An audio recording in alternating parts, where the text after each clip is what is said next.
Hey you, get on the stick. Yo, bring it.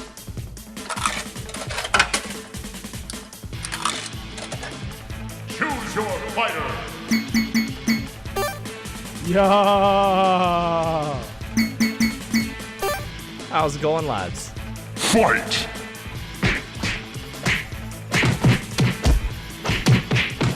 Bang, bang, bang. Flawless victory. SideQuest Arcade. Well, hey there, everyone. Welcome to SideQuest Arcade. I'm your host this week, Micro Manatee, coming at you hot. I'm joined by two of my IRL friends, Brian, aka Happiness. Hey everybody, how's it going? It's good to be back. For Hell one yeah. episode and then going again. Like a fart in the wind. And I don't smell that bad though. no. And That's our second host. young boy still trying to work out the intro. Carries your smart games. It's Trevor, aka War Hates Peace. Hey there, buds. How you doing? Oh, pretty good, bud. Pretty good. It's I like doing these midday recordings. Actually, thinking about it, it's nice. Get a little sunlight. Yeah, a little bit of sunlight, a little vitamin D. You know, I mean, granted, I was gonna be here getting the sunlight anyway. Uh-huh. It's either here or in a Smite game. Let's be honest. Yeah. Oh my god. I don't know. Well, half the time when we record too, we ended up not starting till 8 o'clock my time, which is like 8 o'clock or 10 o'clock your time, which then gets you till midnight, and then you have to go to work the next day where you're waking up at 5 in the morning.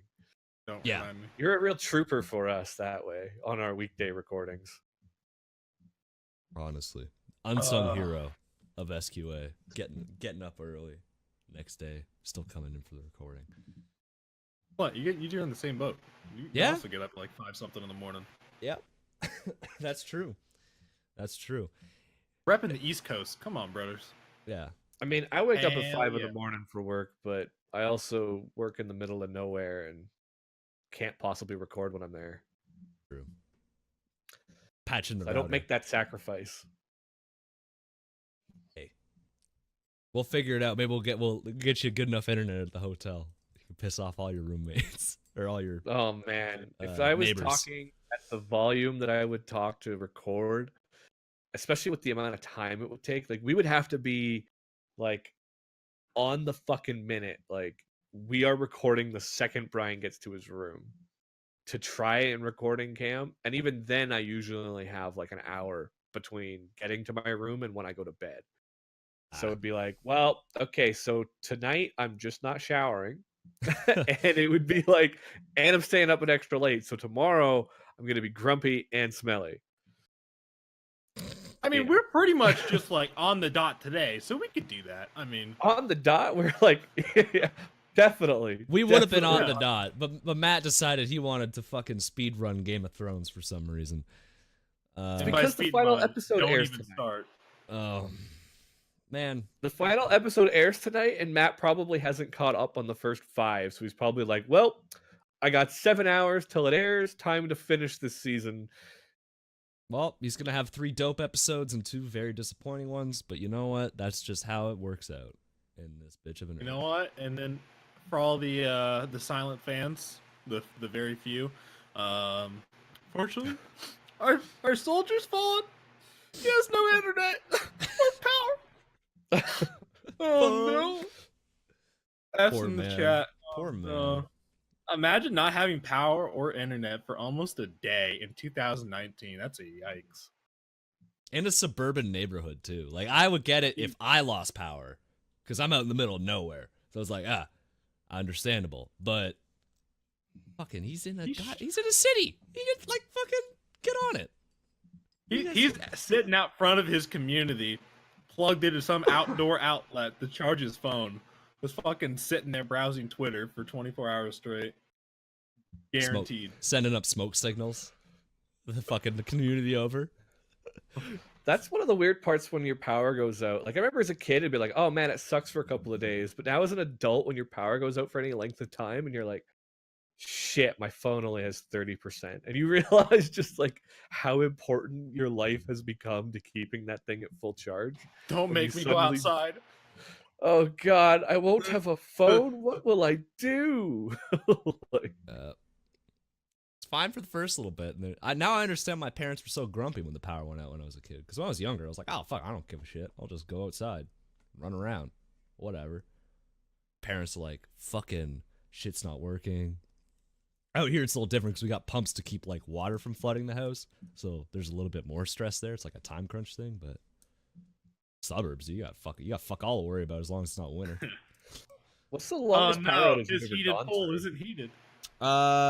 My not up here, but when I lived back down in Hamilton, I also lived out in the country there for a wee bit, and we went through, I think it was 4 or 5 days of no power, and we just had a generator, and it powered like the freezer to keep the food from going bad, and that was it. It was thankfully in the summer, so it was just like, well, it's dark. Get a candle if you want to stay up. Otherwise, go fuck yourself. Go to bed when it's dark. Yeah, I had about 5-day power outage back in Prince George when I was younger, and I remember my parents being like, "Do not open the fridge, like under any circumstances. If we open the fridge, it's only for like in and out, like because generally it's a fairly sealed box, so it would Yeah. warm up far slower." And of course, as a kid, I was like, "This is important. I need a glass of milk right now. Like I couldn't just Didn't use the get it, tap." yeah. Like I didn't get it, and I just remember on like day 3, like my dad just like opened up the fridge and just threw everything out. Yeah, you just have to give up at some point. Like, all right, that sucks, dick. But I mean, like we had gas power, so like it didn't affect the heating of the house because natural gas heated the house, and then the water pressure is unaffected by the power outage too. So we were okay that way. Yeah, we were not. We were on. Well, F's in the chat. F's in the chat. poor for Bryce old is the- Bryce. Yeah, Yeah, it's the short answer on that. He should have called in from his phone in a Starbucks or something. yeah. He definitely would love to see him just recording in a public place. Oh my God. On Discord Like it all. call, random people. We deal with the sound effects of that just to see Bryce just being like, "Yo!" in a Starbucks. Do you think he'd pull the yo out in the middle of a Starbucks? Because I could see him doing it like at a bar. He's drunk, you know. But Yeah, I it can't. depends how far. I can't see him doing it at Starbucks at fucking 2 p.m. I can't see him doing it. I think you get too hung All up right, and freeze up. we changed location. He's at Buffalo Wild Wings, 2 p.m. He's sending it. Confirmed. Oh yeah, he'd do that. I mean, fucking the ladies at Hooters wanted to fucking throttle him, so I could definitely understand who getting screaming at Buffalo Wild Wings. No problem there. Oh, man. Poor man. The poor Pretty man. sure the whole man back at Worlds, the whole Hooters heard Bryce just Flat. It's your birthday. Like, top of his lungs. Next day, he's like, "I have no voice," and you're like, "I wonder why." Yeah, well, how did that happen? I don't know. Yeah, I don't remember. Poor man. Fucking, I hope he gets power back in the next few hours though, because man, he's gonna fucking miss his second D&D session ever. Poor fella. How did he do with his first one? Did he RP much, or was he awkward as fuck? He actually RP'd. I was like, God damn, man, good job, buddy. He picked a barbarian for his character, so, which I was very thankful for. That's like the easiest class to figure out. Yep. He actually wrote a whole backstory on like why he was there. We wrote him into the campaign, no problem. And yeah, he was RPing, he was talking shit, you know, in character with the party. I was like, God, I'm so proud. And he also made combat go a million times faster because a level 1 barbarian hits surprisingly hard. Yeah. I haven't DM'd a 5e barbarian, but I play a 5e barbarian, and I remember one of my other players, as I was running my last campaign, started one with his sister and friends, and he's like, "So I've learned," he says, "that a barbarian, low-level barbarian, solos the world." Yes, and it's great. Because the session before, I was like, fuck, I gotta be so careful not to kill these guys. because the only other person that could really like do striking damage was the fighter. I'm like, but she's new too, so she's not 100%. And Bryce came in and he's like, I'm going to hit this goblin. 9 damage because he rolls a d12 on his fucking battle axe. I'm like, oh, well, that goblin's fucking dead. And he's like, okay. Rinse and repeat times 4. The room's cleared.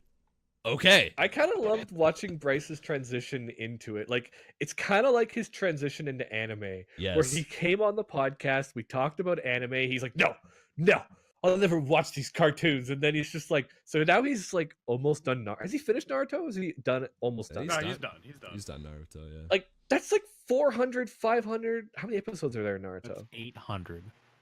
800 episodes. Like, I remember trying to convince him to watch it. And then he was like, okay, fine.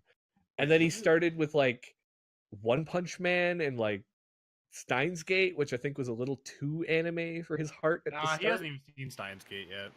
Oh, no? I think he said he watched like 2 episodes of it. He did like Little Witch. He did One Punch. He did holy cow. He did Devilman Crybaby. My Hero. He did not like Devilman Crybaby. I remember Dude, that. I liked it, but I liked it too, but that's hard for like your first, like your second or third anime. It is. You know? My He Hero did is the Full other Metal one he as well. I finished. think he did. Yeah, I think did he? I thought he did it. He said he didn't care don't for it know. as much as I did. I remember I having don't a know. chat with him about If he it. did, then him and Vinny did it like at the same time, so I don't really recall. Just because, like, watching Bryce, like, first starting getting into anime, now he's watched comparable amounts to how much I've realistically watched. Like, I maybe watched 400 episodes of Naruto before I started reading the manga instead. But he's watched all fucking 800 of Naruto. Is it? I gotta look now. It's bugging me. It might be. I 7. thought it was like 800 chapters, but it was only like 500 something episodes. But Yeah, that's anyway, what I'm thinking though. Regardless, Okay. he's powered through all of he- them. he's watched all of it. And he's got like a Gara background, like, oh, our little weeb is growing up, and then D&D. I was like, Bryce, do you want to play? And he was like, I don't know if that's my thing. And then I was streaming it, and like Bryce was like, when are you streaming? I'm gonna be there. And then when we said, you know what, streaming it just like sets this weird precedent, and like there's a certain amount of work, and I feel a certain amount of pressure when we were streaming it that kind of took away from just like the Just natural enjoying casual it. feel I've liked of D&D, and I'd rather just enjoy it. But then we would put on like, we didn't announce it, but Josh would stream it entirely so Bryce could watch it. Yeah. Like Josh would stream it with one viewer, and then Bryce was the only person watching it, and then commentating on it. Apparently, Josh had some people show up once in a while, but like we don't set it up as like a Announced. this thing. is a streamed game for people to watch. Like Josh streams it for Bryce to watch, then he records it to try to understand the story and like look back on different things, which defeats some of the purpose, but whatever, I'm cool with it. And just watching him like get into that, and then all of a sudden, then he's all of a sudden playing in your campaign, and he's like into it, and it's like, there's nothing wrong with the hobbies. We all do them. I think it's great that fun. Bryce has found these new hobbies, but I think Bryce, he seems like the kind of guy, long hair, tattoos, long beard, ex-military, that would have been like D&D like years ago, and now he's probably doing it and not telling a single person in his life except his wife.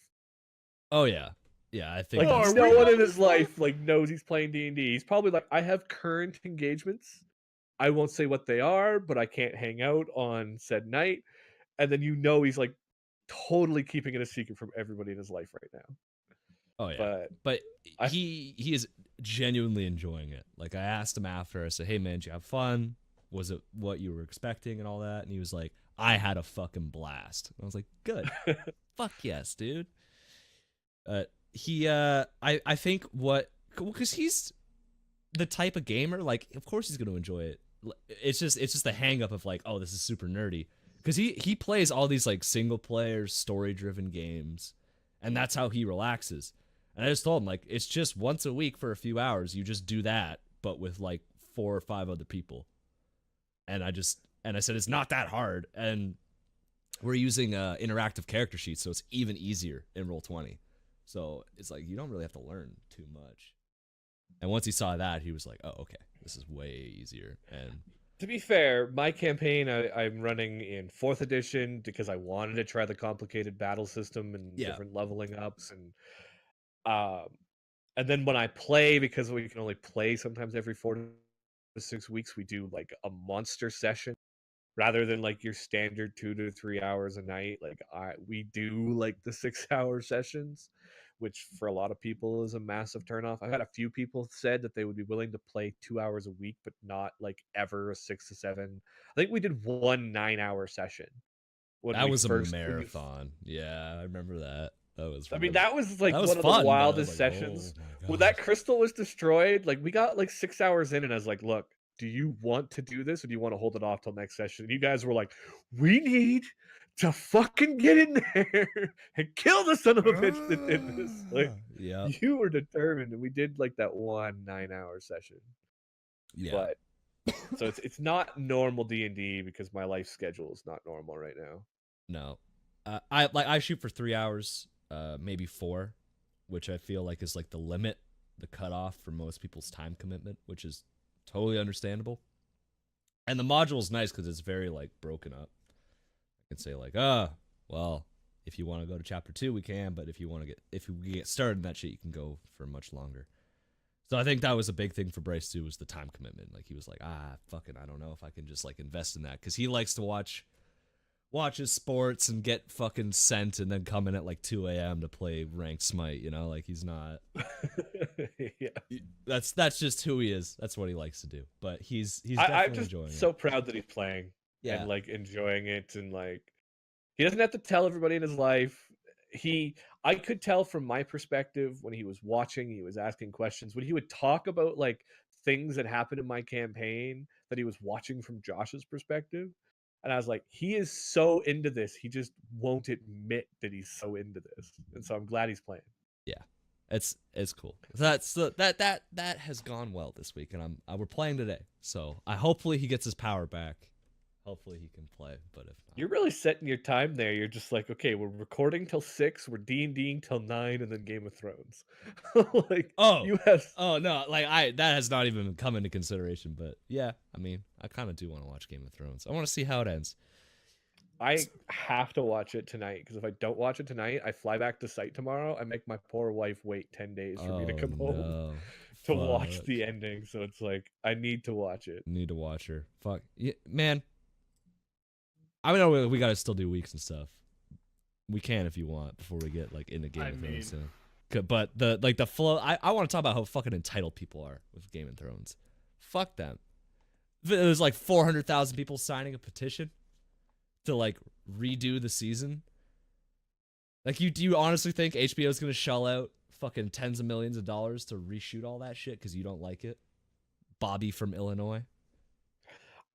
I don't Shut the think fuck they'd up. actually reshoot it. I mean, it's like people saying redo the ending of Mass Effect. It's like, I think it's more about showing not liking it.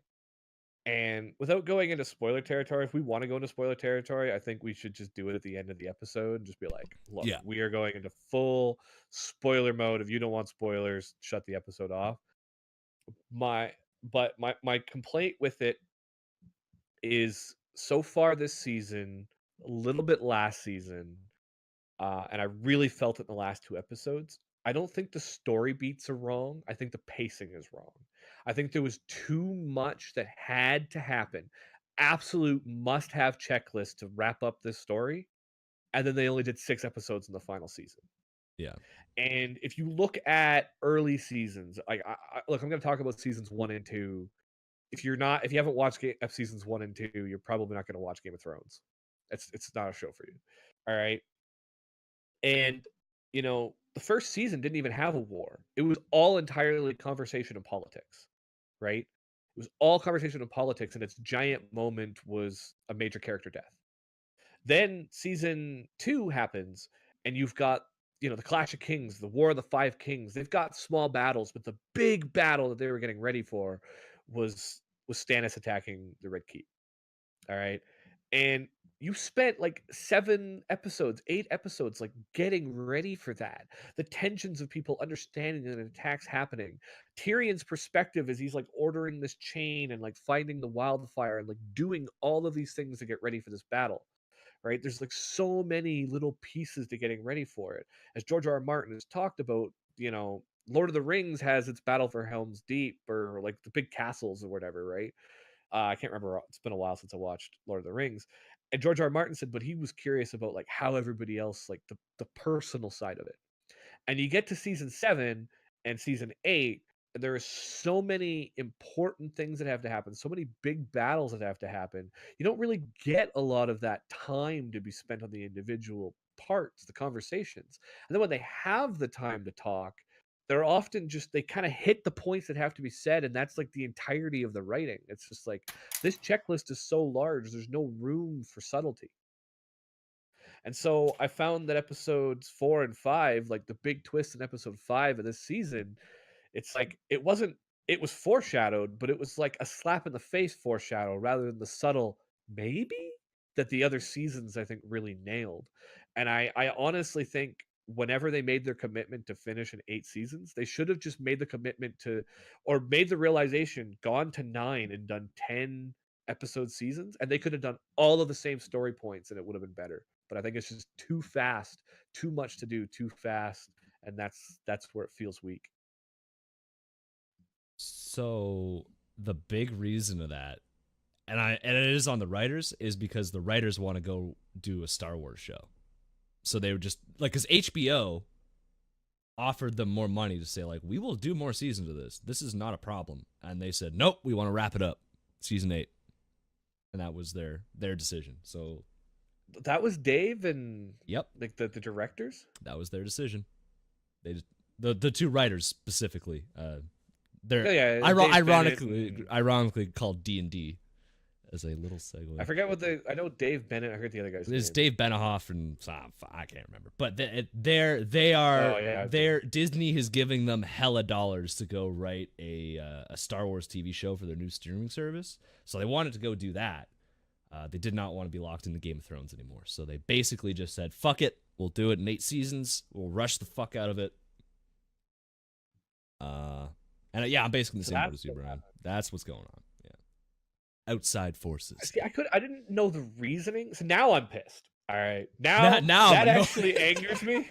All right. Now I'm with the rest of the internet. Because like I was like, why are they rushing it? Why are they not taking their time?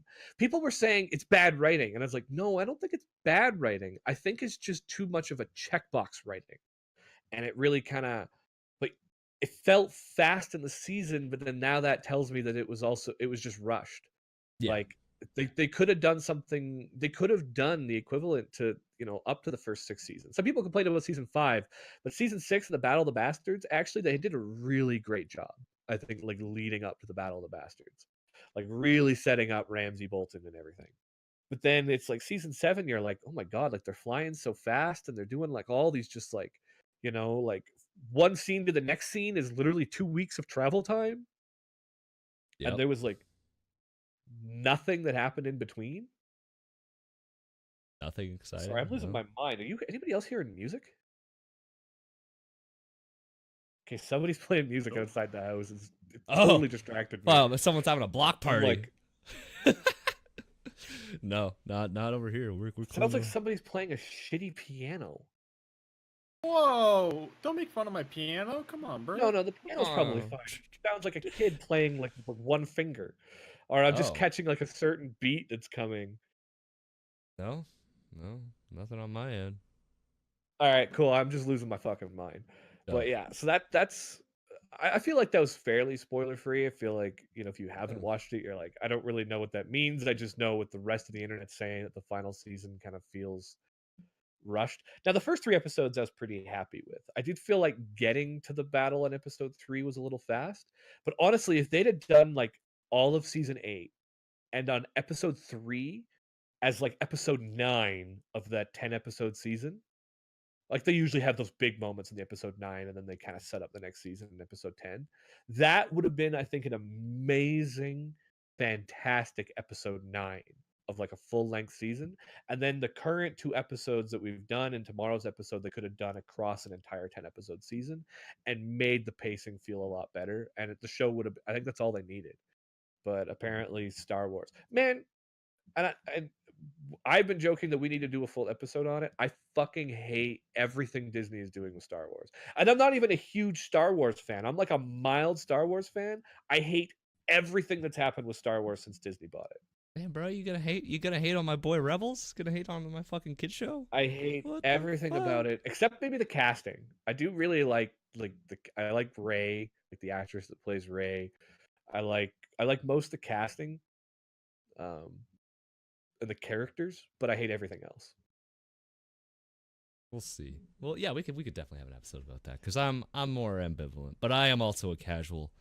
Like I haven't read the books. I've watched all the TV shows and stuff, but I'm not like I'm very diehard. casual into it. Like many things that I get into, sometimes it's like I can't invest all of the time to get into every nitty gritty detail, and so I watch a lot of like summaries, and then I'll watch like YouTube on it, especially if I'm able to do other things at the same time. And so I gathered a lot of Star Wars information, and I got myself really hyped and like really informed before Episode 7 came out, and then as far as I could without actually reading the books. And then when it came out, I was just like, none of this makes any sense to me. And then Episode 8, where me and you have had many words, which usually ends in a complete agreement to disagree on Episode 8, where I think it's one of the worst movies ever made. I disagree. I think it was okay. Definitely not a cinematic masterpiece. I have my issues with it. I have my points of contention, but I think it was fine. I am more peeved now because I found out like what J.J. Abrams wanted for 8, and I'm like, oh, that would have been better. But oh well. Trevor, how was your week, buddy? What did you get up to before we fucking go down some deep nerdy rabbit hole? I was absent last week because I was in Florida on vacation. So this week was pretty much getting back from that. Got an ear infection from the flight, so that was super cool. So I was like dosed out on steroids for like 2 days. Oh, nice. Super sick. Outside of that, was watching a lot of I watched like Lyric's full playthrough of that new game, A Plague Tale: Innocence. I don't know if anybody's watched any footage of it. It's pretty good.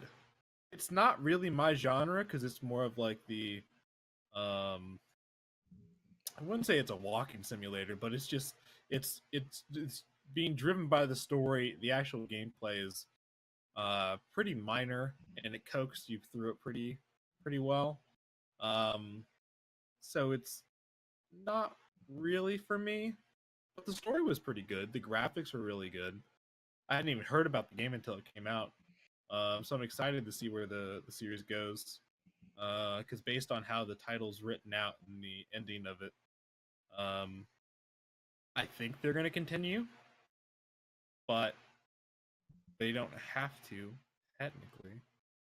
But we'll see. Aside from that, kind of the usual, dude. Sending it. Hit up that Korean barbecue this week, and that's about it. That's just kind of the usual anime game stuff. Hell yeah. So, prepping for my next trip, trying to decide, throw the dartboard at the map and see where I want to go. Dope. Come out to Canada in August. I thought about going to. I mean, I do want to go to Canada this year. I just don't know when. Because I wanted to go to Dallas too this year, but Bryce is kind of shaky on when he wants to make that happen, time wise, because they're busy. Gotta get power back so first. I might hit up. Yeah. So I might go to New York City first to go see some buds up there, and so the goal for this year is Canada, Dallas, New York City for the rest of it. I mean, we're already in May, so I gotta send it real quick before we get to November. Well, I was just saying August because Flint's coming out in August, and I was like, Hell yeah, and I think brother. Matt's coming for 3 days of that too. Isn't Bryce going to? Bryce was talking about getting an Airbnb, and I haven't actually heard if he's still following up on that. So it's like, Bryce, half the reason Flint's coming out is so I can take him to the mountains, right? Like, we're going to go on at least 3 hikes while he's here. And Bryce was like, "Oh, I thought we were just going to play games and spend it." Like, you want want to go I whole thought he was different going time. I thought he was going to some barbecue at Flint's place or something. Wasn't that what you guys were talking about? He was going to come to my pig roast on the 20th of July, but he can't anymore, and I'm very sad. I was gonna send it, eat some pig, but anyone that wants to I'd love to come. do a coordinated trip to Canada. That'd be sick. But I mean, even if it doesn't work out, I mean, like I still have a lot of family up there that I've never even met. Um, it's one of those things like my grandma is one of 10, and then she had 9 kids, but out of her 10 or 9 brothers and sisters, they all had like 10 plus kids too, and everybody else is in Canada outside of my grandma and her children. That's um right. We used to so there's a joke shit back ton when of we them. did our because that was always funny thing when we all met in Smite is that like everybody but you that we met lived in Canada. Which, considering the population of Smite that play from Canada versus America, we were all like, "How is this possible?" Like, you know, Canada probably only makes up like 10% of the North American player base. And then you were I like, had no idea. "Yeah, but I'm half Canadian," you'd always say. Whenever we play with the one American, you were always half Canadian. Hey, I bridged the gap. My dad's from Ontario, so it half counts. Not really. I gotta get up there. I gotta get dual citizenship if I really want to make it count. Yeah. um Hey man, it's but not. I mean, I don't know how hard it is because I just got that shit, but give it a go. got it in this for the States. No, for Canada. What? I'm Yeah, single but citizen. what do you?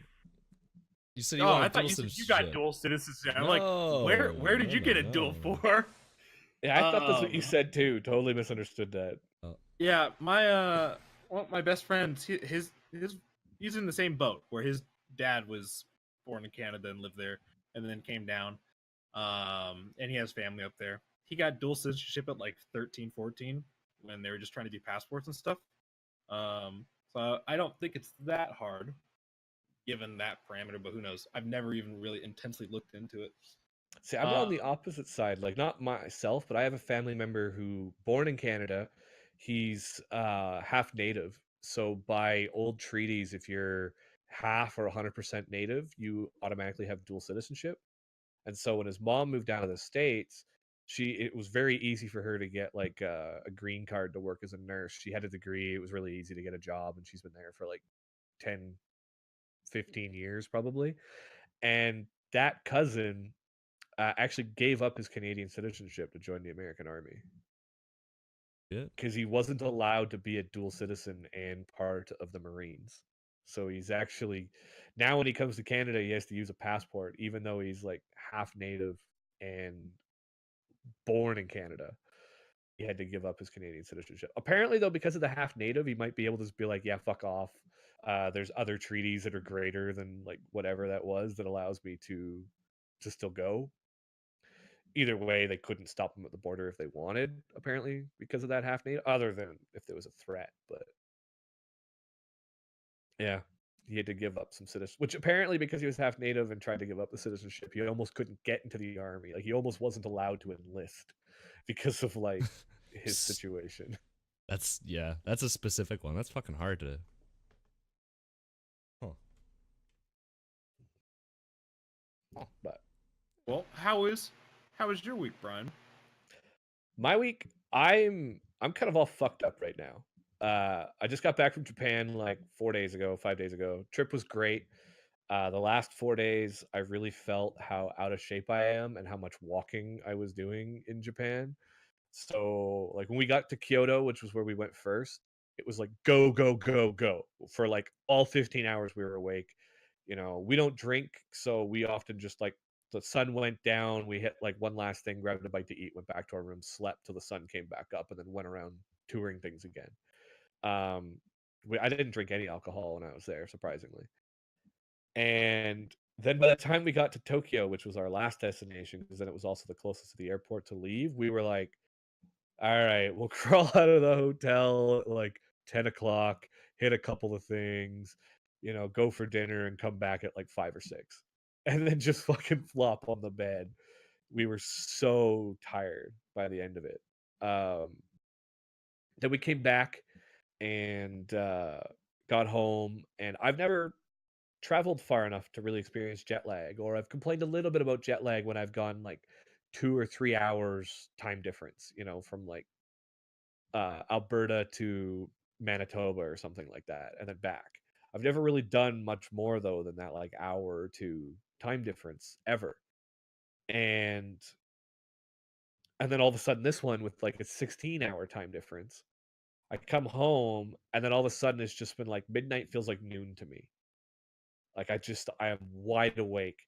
And I thought that if I just stay up late enough or like have little enough sleep, I would go to bed at like 10 o'clock at night and just fall asleep like it was nothing. Except for some reason, then I just get like a second wind because it's like my body feels like it's noon. Like even though I've lacked sleep, my circadian rhythm is just like, no, now is awake time. And I am all fucked up on lack of sleep. The trip was worth it though, I bet, eh? Oh yeah. I just wish I had more time over it to go back to work tomorrow. Now I gotta go back to work tomorrow.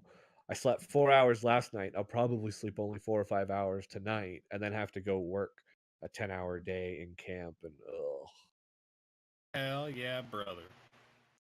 So pretty much since I got home, still right in the buzz of Japan, I was like, I'm gonna replay Persona 5. And I've been replaying my New Game Plus. And I got about halfway through the game so far. It's a lot faster in New Game Plus than it is the first time. And I'm like, you know what? I'm going to try to platinum this game. I think that's reasonable to try to do. Fuck yeah, let's do it. And then I realized that I missed one thing that would make me have to basically redo everything. I'd have to do a third New Game Plus to get one achievement. Because I missed something on this playthrough about 6 or 7 hours before I decided I want to try to platinum this game. And then I was just like, I became so disheartened. I'm probably not going to continue this playthrough. I'm probably just done until Royal comes out. Just so disheartened. I was like, yeah, let's do it. Oh, Never mind. well, that's Don't want to do disappointing. it. Don't want to do I guess that's not going to happen. it. No. But sometimes So. you just gotta hold that L. That is what. But I mean, it's like 100-hour game, man. Ugh. I'm not doing that a third time to get one achievement because I No. fucked up and I missed one thing that I need for an achievement. But it's one of those, it's like I have to do every request. And I did the request on my first playthrough, but I missed it on my second playthrough.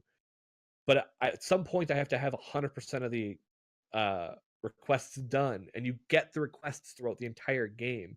So you have to get through like 90% of the game to get all the requests. And I don't think by me doing it the first time and then missing it the second time it counts. Like I'm pretty sure I just have to have all of them beaten at one playthrough. Yeah, that would make the most sense because it resets everything on a New Game Plus, right?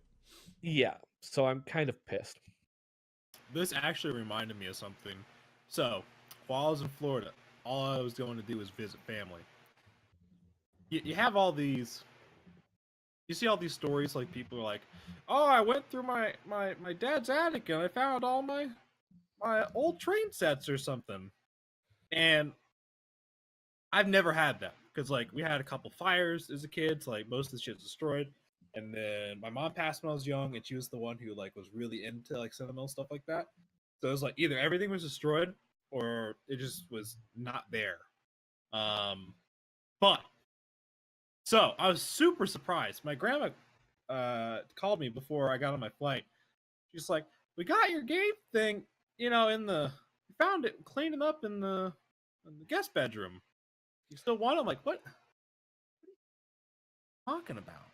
Like a board game? She's like, I don't know, it's some game thing. I'm like, all right, see when I get there. What? I get there. It's a PS1. Like, it is the one that lived through both fires. Like, you can still see the smoke on it. With a couple original games. I got, like, the Tony Hawk still, Gran Turismo. And, for some reason, one GameCube game, which is Super Smash Bros. Melee. I'm just like, what? Why is this here? But, I mean, it was the best thing, because I just threw it in my bag. I'm like, this is 100% coming back with me. So, I already had a GameCube. I had just been, like, really not looking forward to spending, like, $70 on Smash. So, I kept putting it off. But now I got it! So, bought a memory card for the PS1 and the GameCube. Got that little connector for HDMI to AV. Hooked that sucker up to the TV. Vinny and I were just playing Smash yesterday. Got to start the grind to unlock all the characters again. So that's gonna be a minute. Yeah. Have fun with Those Mewtwo. fun. man. are Nostalgia. Yeah, That's Mewtwo. true. Dude, okay, here's the thing about that. So, I already knew I knew that was one of the things, like, that is the only character off the top of my head I knew how to unlock. So, before we go to Korean barbecue yesterday, I'm like, all right, I'm going to put in a 1v1 real quick with the controllers both in, set up the stock match on, like, Hyrule Temple or something. That way nobody can, the map doesn't change and somebody can get damaged. Leave, come back, it's great. Come into the room, play some Smite for a few hours, it's great. Go back out. The game's over. I'm like, Benny, did you just walk somebody off the edge for no, like, why would you do that? You know what I'm trying to do? He's like, wasn't me. I'm like, all right. Set it up again. Come out an hour later. See the cat next to the controller. Game's over. Someone walked off the edge. I'm like, you little piece of shit. The cat would just keep going over the controller and hitting it and just making somebody walk off the edge. A little piece of shit. Doesn't understand how the importance of Mewtwo. Bro. Dude, that cat's not a gamer. Not a gamer. Holy shit. Gamer I pass cannot revoked. stand Vinny's cat. Pissing you off? But dude, even when we're about to start recording, the reason I kept getting up, little idiot, I have my my Ethernet cord buried under the floorboard, defeated into the living room where we actually have our modem and router. And for the first time in 3 years, the cat is suddenly interested in the little black line under the floorboard and has been digging it up. Like, and I think I chased it with the pillow long enough now where it's not worried, but little idiot just said, oh, this is the first time I've noticed this in years. Let me just start pulling it out. Yep. That sounds like a cat. So 100%. basically what I'm trying to say is, does anybody listen to this wants a little stupid cat that knocks things over all the time? It's yours. Free. Like 100%. I'll pay to ship it to you. Can you ship a cat? I don't think that's legal, bro. I don't know, but I mean, if Dude. they don't find out it's legal. Man, I hear that. We got 800 like you. a vest for my cat. It's like a conning vest. You put it on and it calms them down because it like squeezes their stomach. Because mine is make a vest out of Vinny's cat. do it. Mine is such a little dickhead that he just like traumatizes the other two. So when he's being a real, especially large asshole, we're just gonna fucking vest him up for an hour, and he's gonna have to like calm down. People will be really Put the mad socks about it. on him. Yeah. You put tinfoil around your cat's feet, they just won't walk because they don't know how anymore. They just stand Noted. in place, like freaking the fuck out because they don't have any tactile feedback from their little toe beans. Oh shit.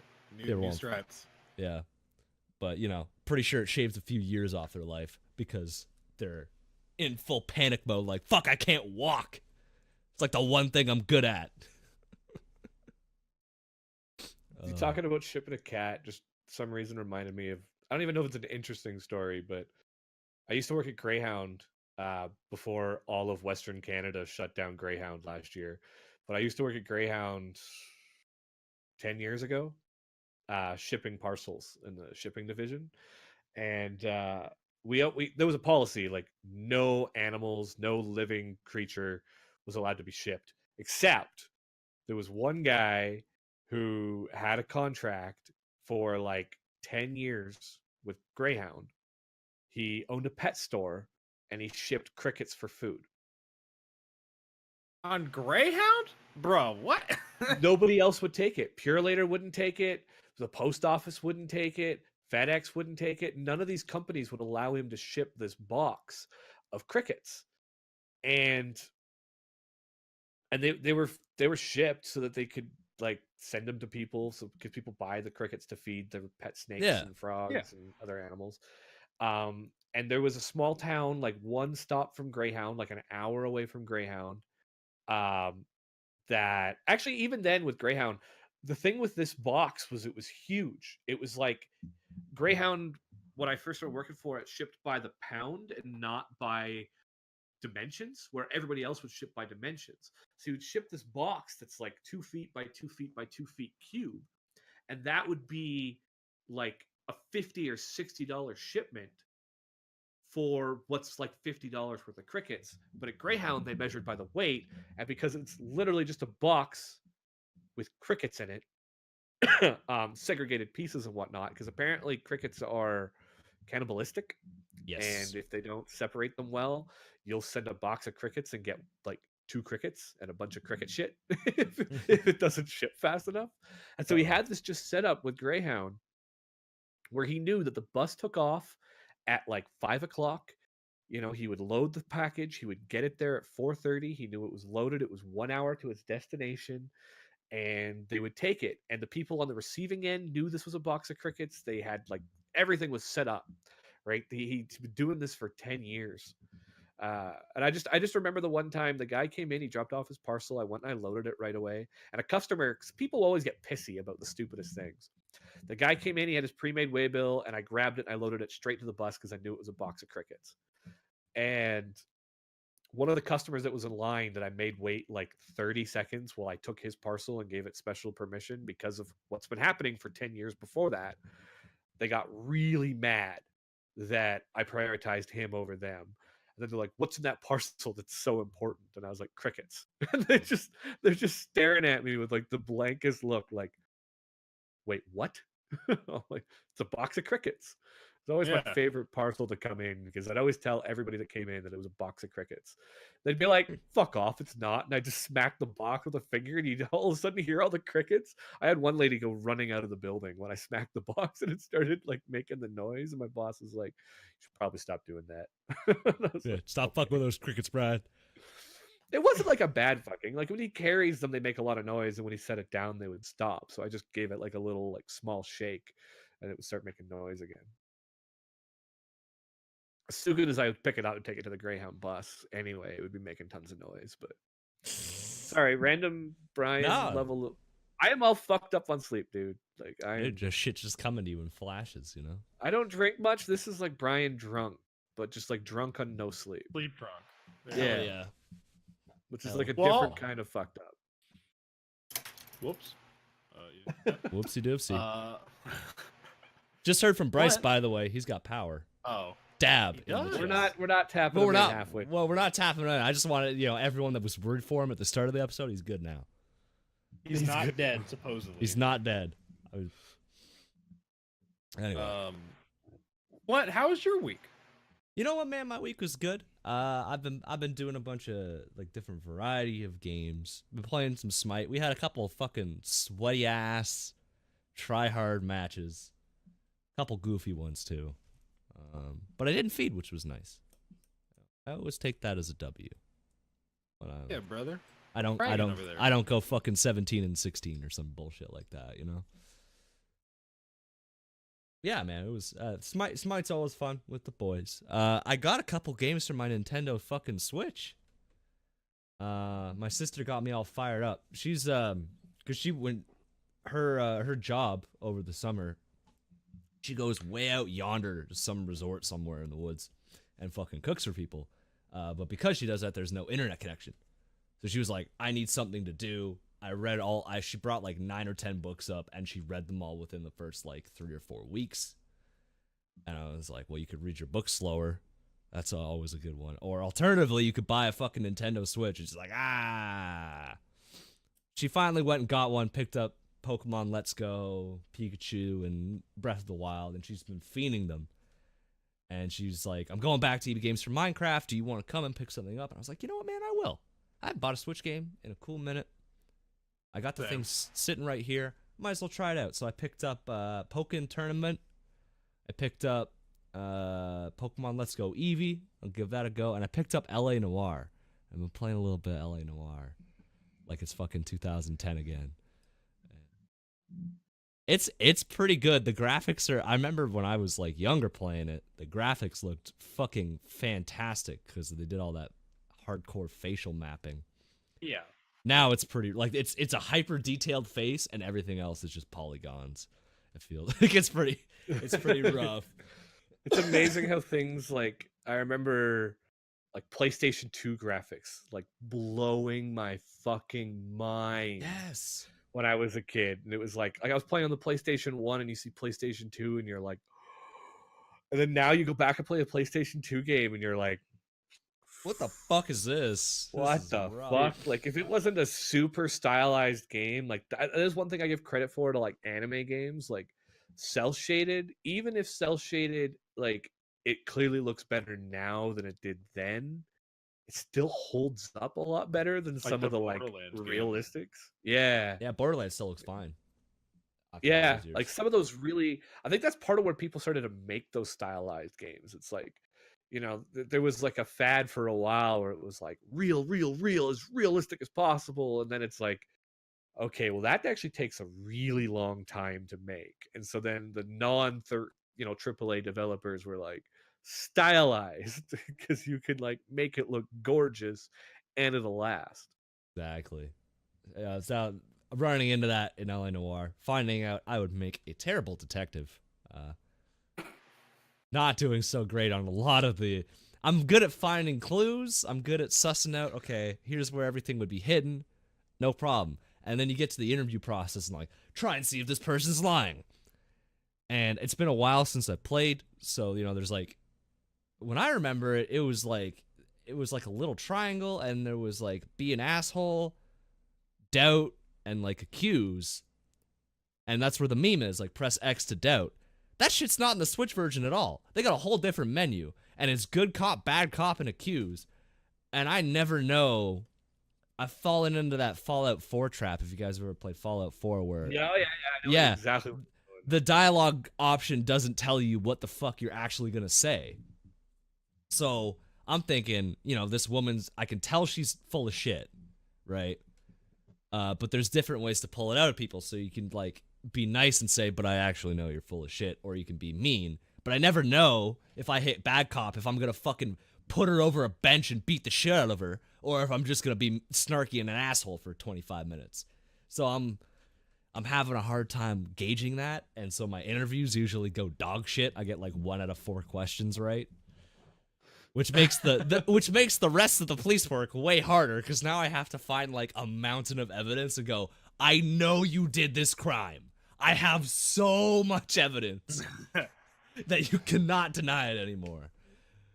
So it's pretty rough, but it's actually a lot of fun when it's all on one cartridge. Just like I can just pop it in, because back in the day on 360 you had to have 2 discs, which kind of fucked you up because you had to like swap between the discs. Didn't make it feel like you could go back. So that's been fun. I played some Mud Runners with Bryce earlier in the week, like on the weekend, and that was pretty dope. Didn't think I would enjoy it as much as we did, but basically we streamed it, but we just blasted country music and just off-roaded in these trucks forever for like 4 or 5 hours, just bombing around. There's not much to that game. It's pretty much just you have to deliver logs to different logging camps in various trucks, and the trucks get stuck in the mud, so you have to make them not stuck in the mud. And that is the whole game in a nutshell. Each map takes like 3 hours to complete because you drive so fucking slow, because they went the realism route. Like, well, you would just drive slow in the mud, you know, this is how physics works. I'm like, fuck, don't care. I just want to go from point A to point B, okay? Let's do it as fast as possible. That's been pretty good. And as far as things to watch, Baki's back on Netflix, so you know your boy is watching that. I've already Did we read just the skip over manga. The fact that Dead Island was finished. Oh, my Oh, God. yeah, that's right. We finally finished Dead Island. Wow.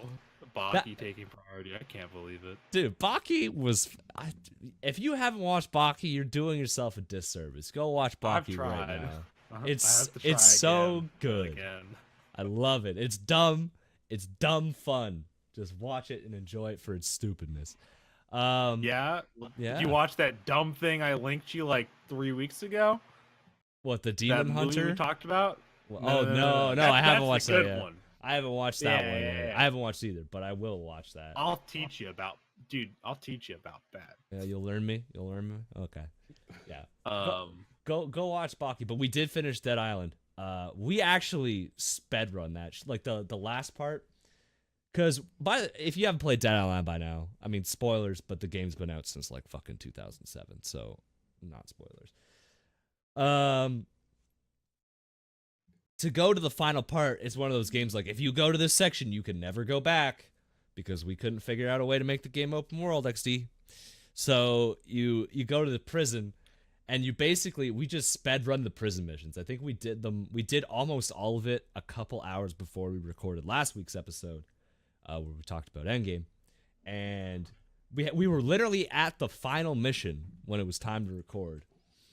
So we finished that up right quick.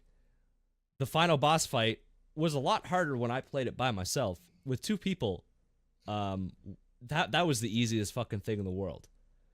Like the final boss happens, and it's like you're a military colonel. The guy's a military colonel, and he injects himself with the T virus or whatever the fuck they're calling it, and he does the standard Resident Evil thing where he mutates into a big monster and he starts running at you. And there's a whole cutscene for that, and they really hype this up. We killed that boss in literally 2 seconds. We stun locked it with one shot. I got a lucky crit, and then Bryce killed it in, I'm not even kidding, 2 seconds. And then the game ended. And Bryce is like, okay, so what's next? I'm like, no, that's the final boss. We did it. We beat the game. And he was like, oh. Well, okay, fucking right. Let's go. So, it was super anticlimactic after everything we've been through. But we are finally ready to start Riptide. And I think we were going to, and then, power loss. Power went out, yeah. Power went out. Ruined it. unlucky. That's, yeah. Basically, I've just been playing random games, and then when I get the inspiration, just doing some D&D prep, which is like reading the module and populating everything and all that fun shit. That's now that you've told me, I could literally buy like half of a campaign, like yes, it's way pre-populated.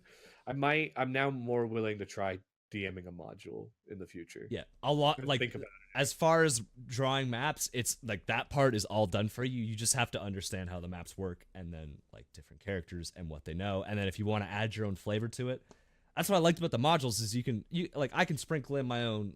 I'm looking at the story and going, oh, I could put a little side quest here.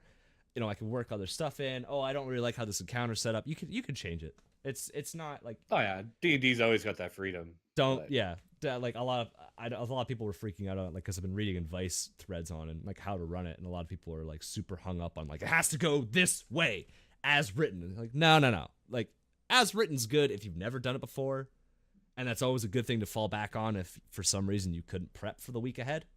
But yeah, you got extra shit in. Fuck it. Like now that I got Bryce like murdering everything, I put a couple more goblins in there. Damn. That's one of those things where it's one of the problems with the D&D community. Like we had Drop the Dice on, we talked about how like open and inviting the D&D community is. Drop the die. But one of the things I find an issue with the community though too is these huge arguments about rules, how to interpret rules. Do you play rules as written? Do you homebrew it? And like the game should be do as you wish. Do you want to be religious to the rules? Do as you wish. But there seems to be a lot of people that take it to a certain point of like, oh, you have to do this exactly as rules is written, or you are not allowed to play rules as written. Like there just seems to almost be like this fight between. And especially since I started following Drop the Die on Twitter, I don't know if he actually knows who I am on Twitter, even though he was on our show. He probably just knows the show's name. Yeah. And yours is you've kind of become more of a face of it. But he likes a lot of stuff. He's very, very involved in the D&D community. And I see him getting in debates with people where often the answer that he gives, and I'm very much in agreement with him, is, well, do whatever the fuck you want. It's D&D. Like, do you want to sprinkle in more quests? Do you want to change that? And these people are like petitioning, like the way they're petitioning against Game of Thrones episodes, like petitioning to change the rules as written to what they think it should be. And it's like, okay, but if you're the DM, just fucking do it the way you think it should be. Yeah. It's whatever you say goes. I had a fucking thing with that earlier where, opportunity attacks, how that worked and how movement worked. I just changed it up on the fly to make it cooler for everyone playing. And it was fine. No one gave a fuck. Because no one cares when you're playing. I find one of the other things with that is like, be consistent. If Yes. you do something once, be ready to do it forever. Or at least be Or ready have to very much explain a it. conversation of like, look, I've been doing this wrong, and now I'm going to be doing this. And I've done that even in our campaign. Hey, I interpreted this wrong. We're going to start following these rules this way. Like, there's one of the rules that I never follow because I think thematically it makes sense. Game wise, it's stupid. Is loading crossbows. A crossbow, like a large crossbow, does 1d10. A long bow does 1d12. You literally have to spend like all of this time loading a crossbow that you would not spend loading a bow. And if you want to eliminate that part of the crossbow, you have to take a feat. And it's just like, fuck it. It already does less damage than a bow. If you want a thematic crossbow, just fucking take it. Or just take a bow and arrow and reskin it as a crossbow if you really like I don't care. Honest, like for me, it's drawing weapons. Like just unless someone's pulling out like 6 of them, then I'm like, okay, you can't do that. But or if you're switching in combat, there should be rules. But like 5th edition becomes really weird, where sheathing your weapon takes a move action, but drawing your weapon is a free action. Yeah, like you can draw it really fast. So you can also just drop your weapon. So when I play D&D and they're like, oh, you're supposed to do all this stuff to like sheath and draw new weapons. I'm like, no, I just drop my weapon on the floor, then free action draw a new one. Yeah. Whereas I'm more like, man, I'm not gonna penalize you because you want to do something cool. Like our fighter has hand axes, an axe, a fucking sword, and she's like, I want to hit him with one sword and then throw him she's like, I slash with the sword one turn and she still has swords in her hands. She's like, I'd like to throw a hand axe. I'm like, okay, well, it can take an action to put a fucking... You know how to use your weapons. You could probably put something away quick and then fucking throw an axe out. That's fine. Yeah. I'm not gonna Anyway, count that shit. Yeah. I saw him get in a big debate with somebody that was like, monks should not have that Japanese like term. They should be martial artists and then have monk be a separate. But it's like, it's not just that they think this would be a cool rule to change. It's that they like talk like they're just immensely offended that they made monks with this oriental theme instead of just a martial artist. And my number one, I think, hated word that I almost want to put on mute is disappointed on the internet. It's just like, your disappointment means nothing to me, but your disappointment is your ultimate weapon for why a company should change something that's been going on for 30 years. The monk class, since it was introduced, was based on Oriental monks. They're like, well, when I want to RP and I want to play this different martial artist, but I have to choose, like, there's certain built-in monk features that it was like, and it dropped the die's response is, well, if you're the DM then, or talk to your DM and like change it, like eliminate those things and put in equivalents, steal other things from classes, build a hybrid class, like. It's fucking D&D. Go to town. like literally, even the creators are like, look, this is the core backbone. Build from there. And sorry, that went off on a tangent. But yeah, I hear you. That unlimited freedom, and they want to complain that the backbone should be changed, and it's like, just change it yourself. Do what you want. Yep, I agree. Anyway, that was my week. What the fuck are we? Talking about some other stuff. I know I got some stuff I want to clown. There was a bunch of stuff we were talking about before. I think this might be what topics do we want to talk about. I had 2 things that are still mostly bitching about people on the internet. Clearly, Brian is cranky when he hasn't had enough sleep. So this is the route we're going down. But the complaint number 1 I want to have a discussion about spoiler etiquette and where certain lines kind of draw. And this primarily is coming from the announcement of Final Fantasy VII Remake that happened. You guys, I don't know if you're as big into the Final Fantasies as I am. I think Flint is, but Trevor, you were saying you don't have any interest. I played it at my friend's house, and I think I owned one on like the Game Boy. but I was never like. Okay, I've played it through like 4 or 5 times in my life. I'm not as like advent as like some people into it, but I've played it through like 4 times as a kid and once again recently as an adult, and it is like a great game. I think it's a great story. A lot of Final Fantasy VII's original story was kind of Just told give in me the a way second. that PlayStation 1 games would be told, where they'd be a certain amount of, they weren't told with the same level of depth that they are now. Core concepts were kind of covered, and the dialogue was often much quicker than it is now. And either way, one of the things that's royally pissing me off on the internet, where I think it's just like it's people are getting mad, is that now that the Final Fantasy VII trailer has come out, they are now screaming spoiler warning and like getting mad at people for spoilers when they talk about elements of the game that they're really looking forward to see from the previous story. The story is 22 years old. Like, I think it came out in 97 if I remember correctly. It's 2019. The story is 22 years old. And people are 22 years later freaking out about spoilers. And it's like, okay, I get it. It's a 22-year-old game. There could be an 18-year-old that's looking forward to trying the Final Fantasy VII remake that's never played the original game. But I don't think you can get mad at people that are like, in their 30s and 40s talking about elements of the story from 22 years ago. Like, getting upset at people doing spoilers on Endgame, that makes sense. I made an active point that if I saw the word Endgame, I just scrolled really fast so I don't have any spoilers. I still haven't been able to see it because my schedule's been weird. I was in Japan. Game of Thrones as well. I had to be really careful. Final episode tonight. I didn't want to spoil, even though I was kind of disappointed. Didn't want to spoil the 2 episodes I hadn't seen yet. I had to be very careful about avoiding it. But that's all very recent stuff. At what point are you allowed to talk about something?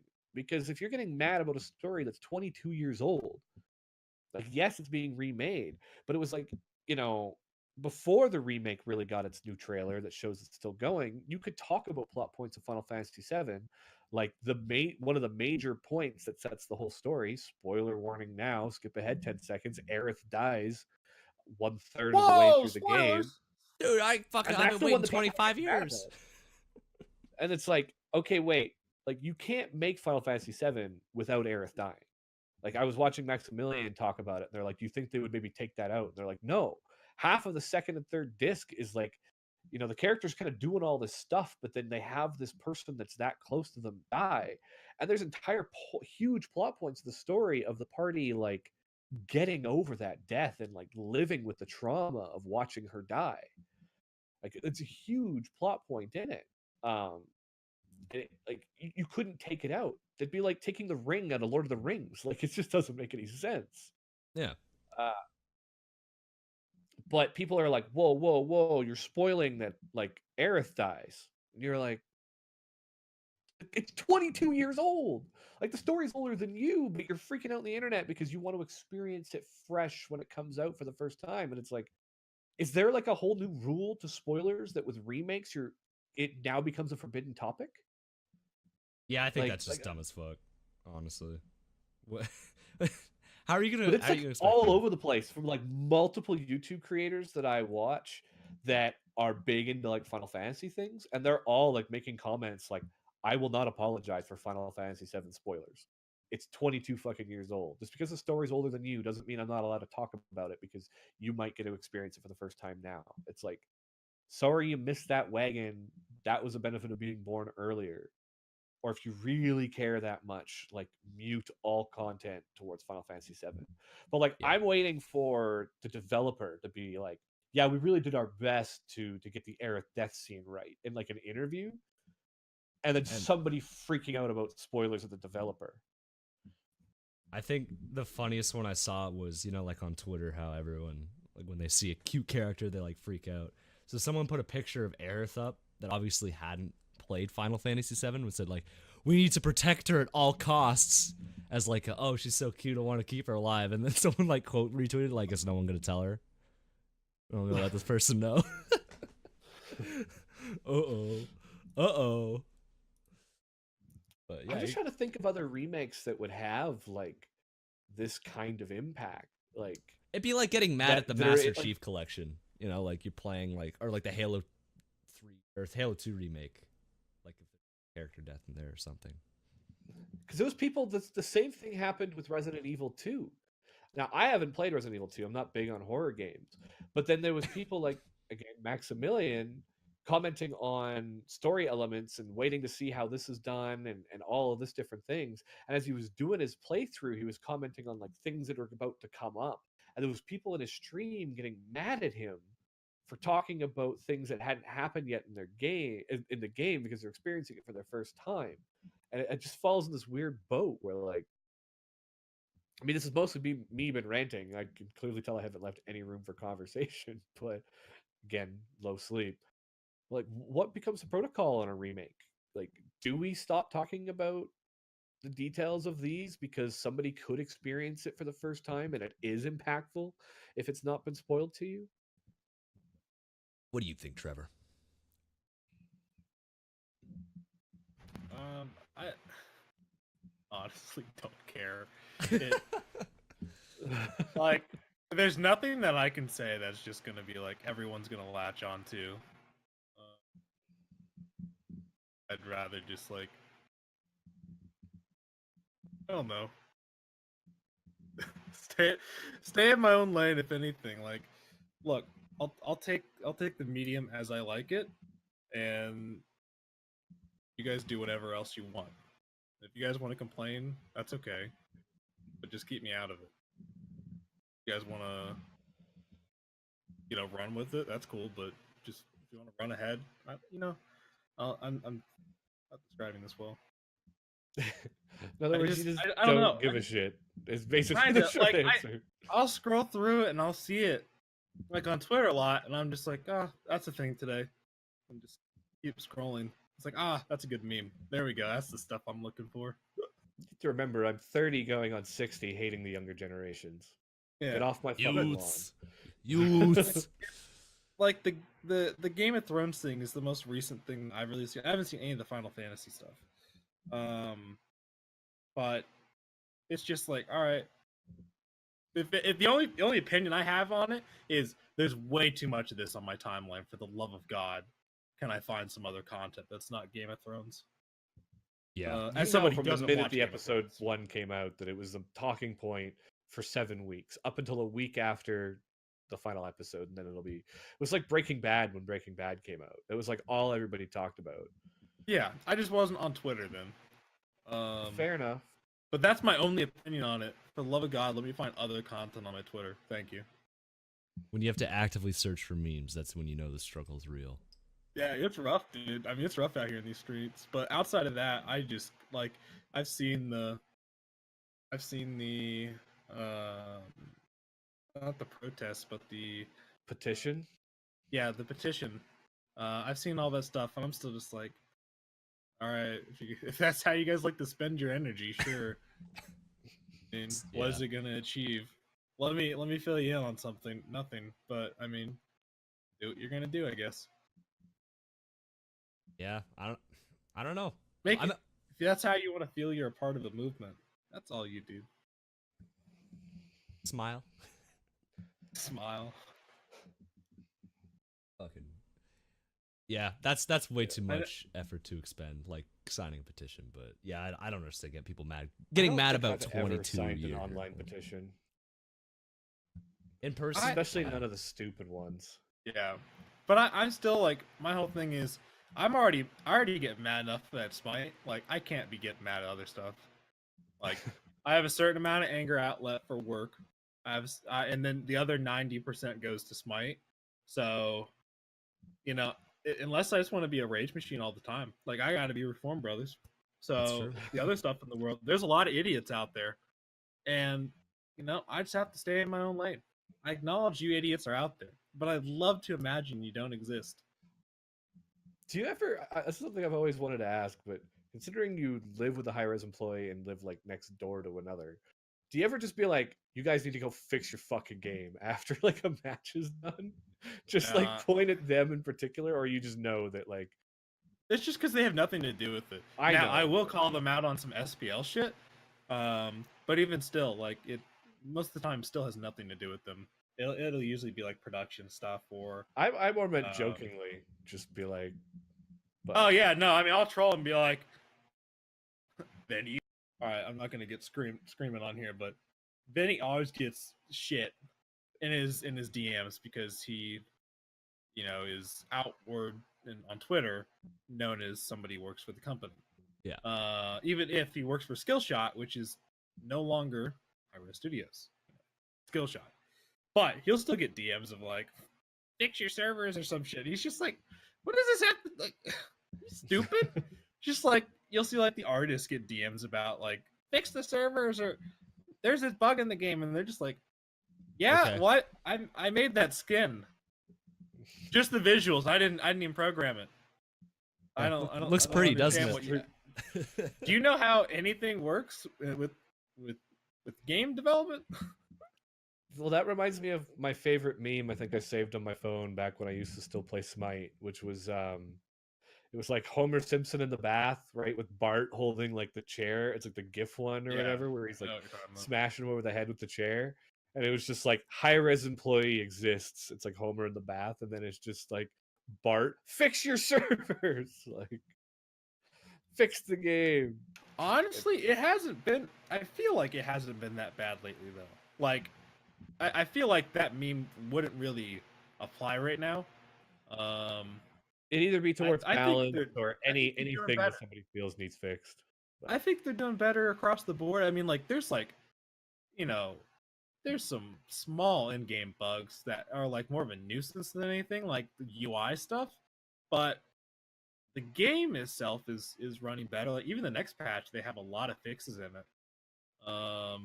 So it seems like they're refocusing really well on the game to a point where, maybe in the next 6 months, they'll actually be like, wow, I can tell people that I like Smite and not be ashamed of it. Yeah, it's actually That'd much be a cool cleaner. thing. Like I remember season 5 launch was like the buggiest fucking.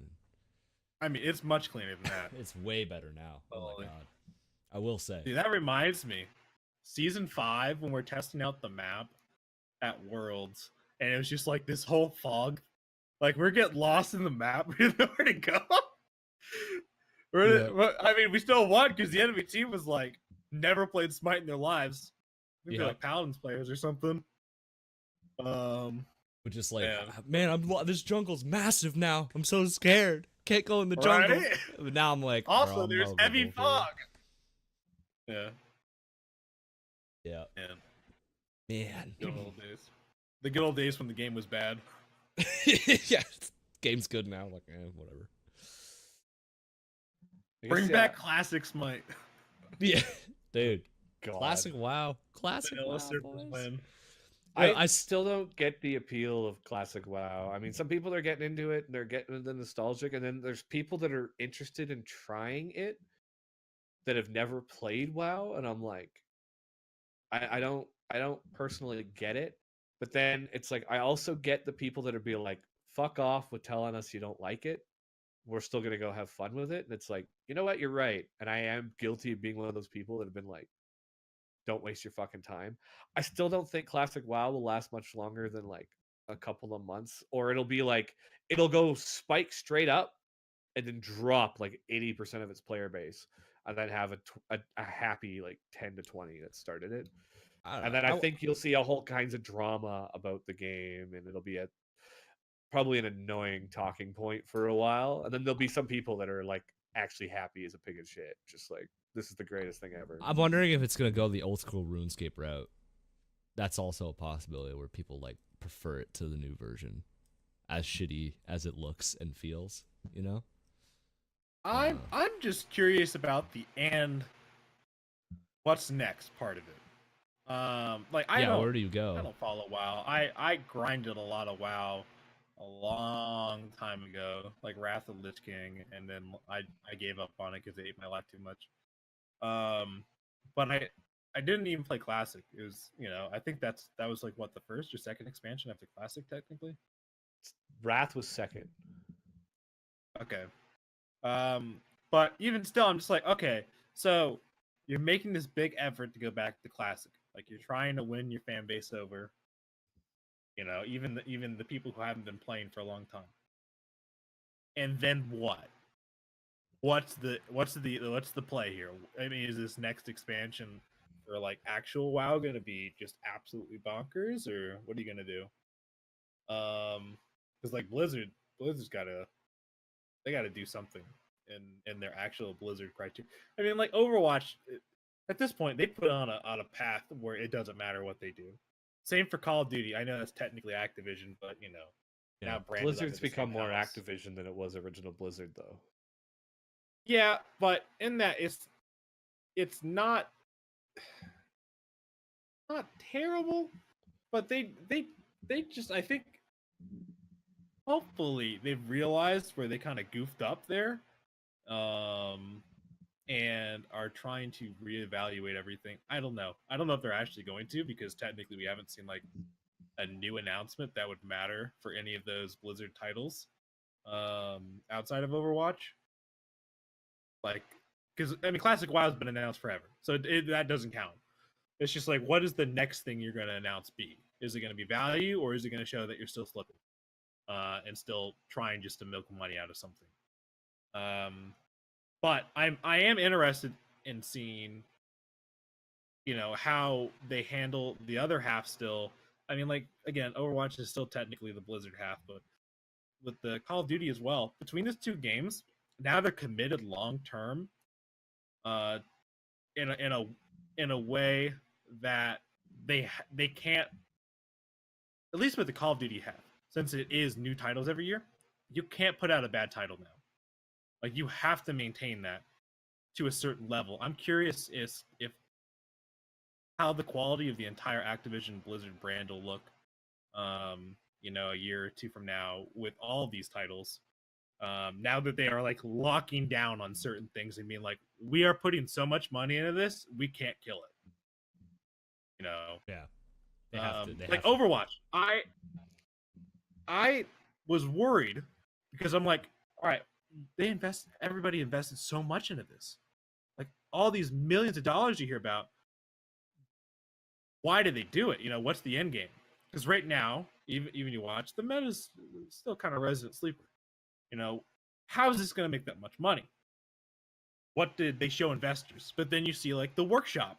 The workshop is now out, which had to have been one of the things that was shown to investors up front. So I'm like, and the workshop's cool as shit. As we get longer and longer from the deployment of it, you see the crazy mods or the creations people are coming up with, and it's, you know, it's just so reminiscent of Gmod in the best way. So I'm like, okay, great. What's next for that franchise that is going to get that money? What's next for the Call of Duty franchise that's going to get that money? I don't know what they're going to do with Hero of the Storm. I don't know if they're going to throw money at that or I what think Heroes of the deal is. Storm, they pulled their entire esports division and they canceled like half of the projects that they did. Like they just dead? pulled the entire plug. Like, and they've basically called the game a failure. There's a list of certain things. I think even at some point they've said that like updates are going to stop happening after a certain time. I mean, I praised Heroes of the Storm. I actually still think it was a fantastic not MMO, but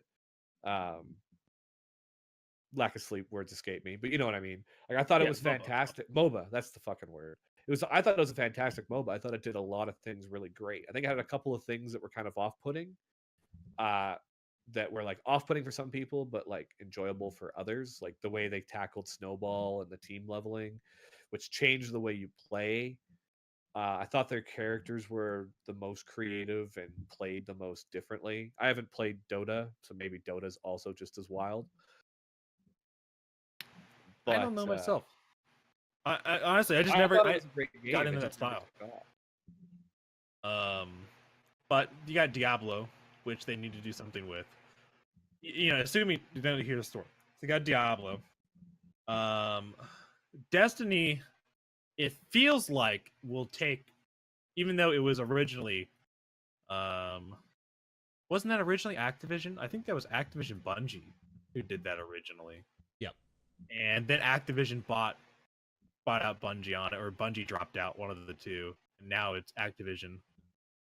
But I feel like they're going to take that in more of a Blizzard way if they want to keep that game going in the long run, because they made it free to play in like December, and trying to be more expansion focused with getting the money and skins and stuff like that. So I'm curious, is I think they are buckling down for the long run with that game, which I kind of hope they do.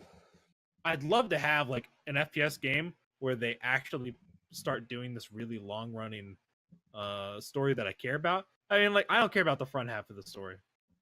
I only say front half. I don't care about the story right now. But I'd love to see them evolve it into this much more traditional RPG like game, more than it already is. Because it feels just like too in the middle between FPS and RPG, trying to I think pander to. FPS RPGs, though, aside from like Borderlands, which did do it fairly well, most of them don't really get it. Like the ones I've played, Yeah. I found like, okay, well, I could change the guns and I could change some of the skills, but ultimately I'm still hiding behind cover and left clicking things till they're dead. They're still shooters, and I'm not a huge shooter fan, but I am excited for Borderlands in the sense that it's shooter meets Diablo, but then not every gun is just bullets, right? Like they're shooting their electric yeah. orbs and they're doing all that other stuff. Like they've met this mix of like, technical magic and like it's varied enough to kind of get away with being a shooter RPG.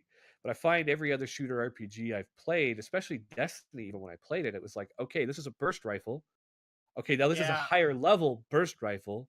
Okay, now this is a higher level burst rifle that could maybe light them on fire. But I felt like the whole time when I played Destiny there for like a couple of weeks as I got into it, the only time I varied is when I went from like a burst rifle to like a shotgun. Or even just like the extra abilities or the extra stats on like legendaries. It's like that's as in depth as we got with the it. I feel you, and I 100% agree. Borderlands is the only FPS game that I feel like has any in touch, like is value wise in touch with an RPG game, which is why I love it so much. But I'd love to see if Blizzard has that input and can turn Destiny. It'd be cool to have one that is like trying to be more true to the RPG roots. Like Borderlands, I think supplements a lot of it. It's like, hey, we're a really funny game. We do have great RPG, but like you couldn't really call us a true RPG, so we make up for it like being almost, and then the last part's fun. We're just fun. But outside of Destiny, then you have obviously WoW, and I think I already said Diablo. So just what are they gonna do? I can't wait for like next E3 and everything just to see, because there's got to be some huge stuff coming out. Well, this general topic you were talking about seeing what people do, I think is, and we were talking about Detective Pikachu before this. I haven't seen it. I really want to see it, and you kind of see things come in waves, and you kind of see certain lessons kind of come and go. And I feel like the craze of loot boxes is starting to slow down a bit. We'll still have some releases that had loot boxes going in, but like Anthem failed miserably, but they showed their lesson about not having loot boxes. And so you start to see some of those trends kind of come. The loot box craze went up and up and up and up, and now it's on its downward trend. And I think there's some things that have started to come out, like Detective Pikachu, which I know it's media, but in general, sometimes those big corporations, they all kind of learn the same lessons across games, cross media. Or follow the same trends, per se. Follow similar trends where it's like, I thought it was really interesting to read the reviews on Detective Pikachu, where Detective Pikachu was, if you look at like things like Rotten Tomatoes, it's pretty run-of-the-mill average because not everybody's a Pokemon fan. But if you read reviews online from sources that are Pokemon fans, as a gamer, the show gets lots of praise. Does it have some holes? Yes. We're not, but we weren't going into Detective Pikachu looking for Breaking Bad level, story. We were looking for Pokemon. We were looking for fun. We were looking for respecting the source material and doing a good live action Pokemon. Which I will say is I'm satisfied in that. And everybody is very happy with that. Many people love it for the fact, even that it just simply respected the source material. It respected the Pokemon world. It showed love and passion. I haven't seen it, but this is what the reviews I'm seeing shows love and passion for this world. But then Didn't make the there's also Pokemon the look like companies. murder creatures either. Just want to throw that out there. The CGI was good. That was like, Yeah, they did the everything CG was well. really Like they, good. when I watched some people do some in-depth, like non-spoiler, but even just of some of the parts of the trailers, and it's just like a lot of love and care went into making this right. And there's some people that have this opinion of, well, you can't just market a movie to gamers. And I think Hollywood is coming to this realization that the gamer population has do. come so large that, when they make a movie, they'd say this movie's targeted for teens, right? But then they kind of came to Pokemon and they realized that this movie isn't targeted to teens. Pokemon fans is a demographic of itself larger than many of the demographics that would spawn a movie to begin with.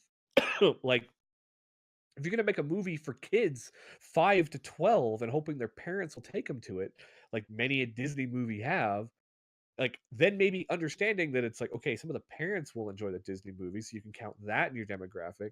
But then you take Pokemon and you're like, cool, so we've got ranges like 5 to like 45, with like a significant percentage of people that have played Pokemon, even at least in their childhood, and have some understanding of it.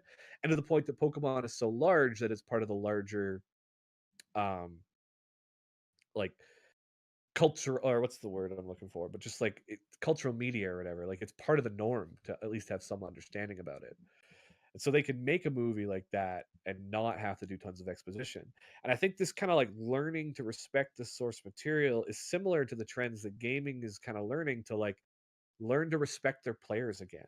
Right? They're not just cash cows. They're starting to see these games that are just milking the players with loot boxes and everything, Destiny 2 style bullshit. But the players are starting to then just be like, look, fuck that. I'm going to go play this game that respects like what we actually want, which is actually like good storytelling and, like a game made for the gameplay first, not the monetization model with the game built around it. I remember even last year that they were like, the single player games are dead. No one's gonna want to play those anymore. And now, like, Oh yeah. that was like the narrative of last year because Fortnite was just so big. Like, no one's ever gonna do good single player games anymore. Like, that's a dying breed. And now you're like, everyone would like an excellent RPG or an excellent story game that I can just fucking sit down and play and pause it when I need to pause it, and I can fit my life around this game without having it ruin it. Well, Witcher, I think, really started to set some of that back into motion, where you're like, you know what the problem with Fortnite is, though, and this is the end, like not so much Fortnite, but it's the companies that are looking at it and they're going, I want to be Fortnite. Because the thing with Fortnite is, while there's a market for single player games, that market will probably never be as large as the sheer amount of money Epic is making from Fortnite. No. Like, and I think where you see these trends is these companies chasing the dollar rather than, I don't want to make $50 million on this game. I want to make $500 million, and Fortnite's making $1 billion. I want to make $1 billion like Fortnite. Let's clone them. And I don't think game studios have really learned that just copying what somebody else has done It's not will good then enough. net you the same money as them. Like, and that's something that studios still haven't learned, like, across MMOs. World of Warcraft came out, became this thing. There then came out a bunch of WoW clones that really never really tapped into that market. They weren't able to just pull people away from it. You had a couple that were made very well, a couple of MMORPGs like Final Fantasy 14, but realistically, most of them didn't. They couldn't compete. They ended up with this like a small piece of the puzzle, where if they maybe did something different, they'd make a lot more. I think there is some game companies starting to learn. I think indies have proved some of that too. Like, people will play story-driven games still. Yeah, it's never going to go away. I mean, people are always gonna like a good tale that they can wrap themselves into and invest themselves in. That's why D&D hasn't died yet, because everyone just fucking make their own story, the loop. Well, D&D is on an explosive growth. Like, Bug I think crazy. it's like the golden age of D&D. They're saying like it's never been played to the degree it is now. And I think D&D is largely exploding because there's no fucking loot boxes. Like, you know what I mean? Like, I don't know about that. I think people are just now. There's more of a dialogue, in the gaming community where it's like that part of that genre of games that you never wanted to really touch or never thought about touching. Now it's just so easily accessible to just find people who are really interested in it, even by sheer chance, and then be introduced to it, just like Bryce and D&D. it was mostly a joke about the loot boxes. They actually said one of the things that's really helping D&D's growth and popularity is as the in the 80s they talked a lot about you would go and you would hang out with people, and then all of a sudden television people staying at home, and we spend less time physically with people. And they were saying, I think one of the things that really is making D&D grow is all of a sudden you have a reason to like get together at your friend's house every week and have beers and potato chips together like you would in the 70s or 80s when you didn't have really anything else to do. Online games too are huge because, like, I mean, where I live right now, I would be hard pressed to find this game where I'd be like, I'm comfortable driving 30 plus minutes to like go do this. But cracking open Roll20 takes about 5 seconds of effort. So I could that introduced a lot of people because I never would have played D&D if I couldn't play it online.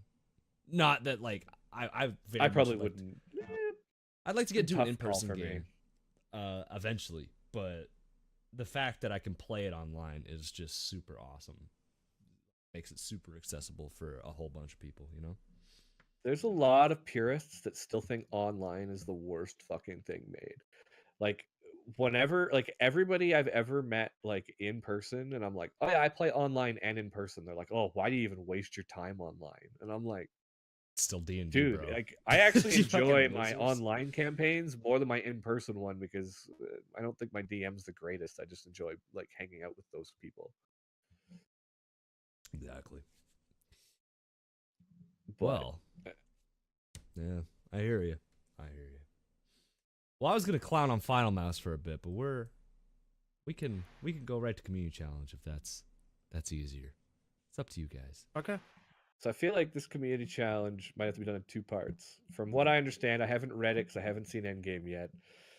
It is filled with spoilers. I thought it was. I so feel like bad, I just and I'm need looking to at it again. leave and just be like, look, this is where I'm at. I'll be gone again to work tomorrow, so I'll be gone for a while. And Brian's overtired taking over the mic. Trevor, you haven't done many episodes with me, but part of the learning curve of coming on to SQA is learning to speak when I'm when I'm here. Oh, I never heard that. Never heard that from Flint. Never. No, I've never said that. Can't tell. What? You didn't ask me what my favorite color bus was before you fucking threw me under one. God damn, Trevor. What the fuck? That's the same thing I've told Farmed. Flint. That's It's true. not even. Flint came on, and I think he was like at Flint's 3rd episode, and I'm like, one of the things to learn is to learn to how to speak when Brian's in one of those moods. Just talk over him, and eventually it'll Just- come through. Just you got to learn how to get in there. Yeah, I'm I not get really that. worried about it because you're gonna be gone for a while. So like, say your piece. Say your piece Hell while you're yeah, in town. buddy. I've been gone for like what 3 episodes, and then I'm gonna be gone for the next 2 or 3 again. Exactly. Yeah, Let it all out. this is part of the reason I was like, we need to bring Trevor on, because I'm just gonna make it like 1 out of 4 at this rate. Eventually, yeah, you it need would have just someone. it would have just been me talking in a room emptily, like by myself. Like, We've done that before. yeah, well, I was like goof more than anything else. Like, not. I mean, you guys dead ass couldn't come, but just for like as a laugh, it could have actually turned into that. Like cuddling my blue yeti. Like, guys, is anyone listening? Is anyone out there? Yeah. So, well, I mean, it's a lot of endgame spoilers. So if you want to bounce, Brian, Alright. that's cool. Just I am gonna bounce. I got company coming over. So okay. Can you keep your Discord call on so that the fucking cameras don't get messed up? Can you do that for me, man? Considering my company's already upstairs and we're probably gonna come down here, All right. like, Unlucky. I mean, if you want me and No, Julian it's sitting here, fine. No, it's okay. like, yeah, 'cause- Understandable. All right. I'll figure out the logistics of the video editing at a later date. Brian, thank you very much for stopping by and saying your piece. Appreciate it, man. Good to see you. Thank you for listening to the ramblings of a very tired, sleep-deprived Brian. And good luck. Good luck Uh, tomorrow. Oh fuck, it's gonna be rough. All right, see you guys. Catch you later, Adios. dude. Adios, amigo. Now it's time for some fucking endgame. Time for some endgame. Hell yeah. Let me fix. All right. Man, now I can't make my Fortnite memes because there's actually Fortnite memes in game. So it won't be as ironic. Yeah, I mean, ripperoni in the chat for that, but everything else would be cool. I can't believe they put Fortnite in that fucking. I can. I mean, I can. I mean, it but makes sense. I'm, You put Avengers in Fortnite. You put Fortnite in Avengers. Yeah, I guess. Well, I'll fix the video later. Okay, we're on the 2-person overlay now, so we can start. Our community challenge is about Endgame this week. Trevor, who has seen it, did not get to say his piece last week, unfortunately. However, the time is now, buddy. Hit us with it.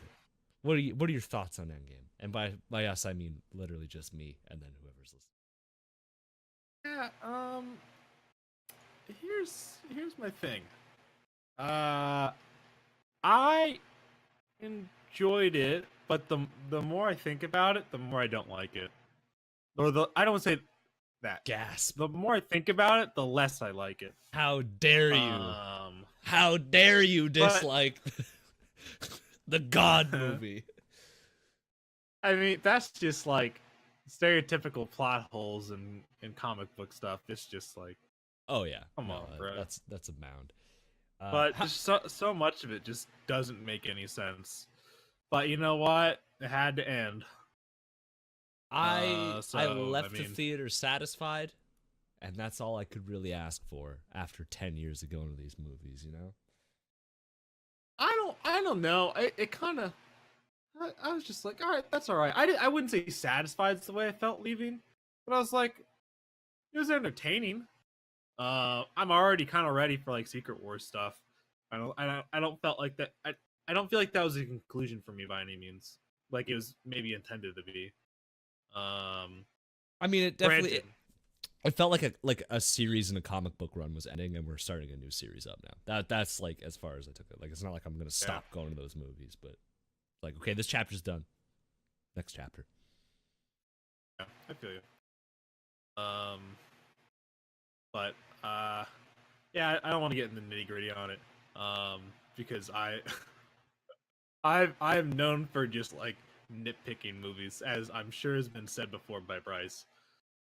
He might But have hey, mentioned it to last my week. defense, if he brought up Venom, okay, that if you've seen that movie actually sucks. The CG is great. I love the character design they did. That was fun. But man, a lot of that movie like makes no sense at all. Like it is such a reach.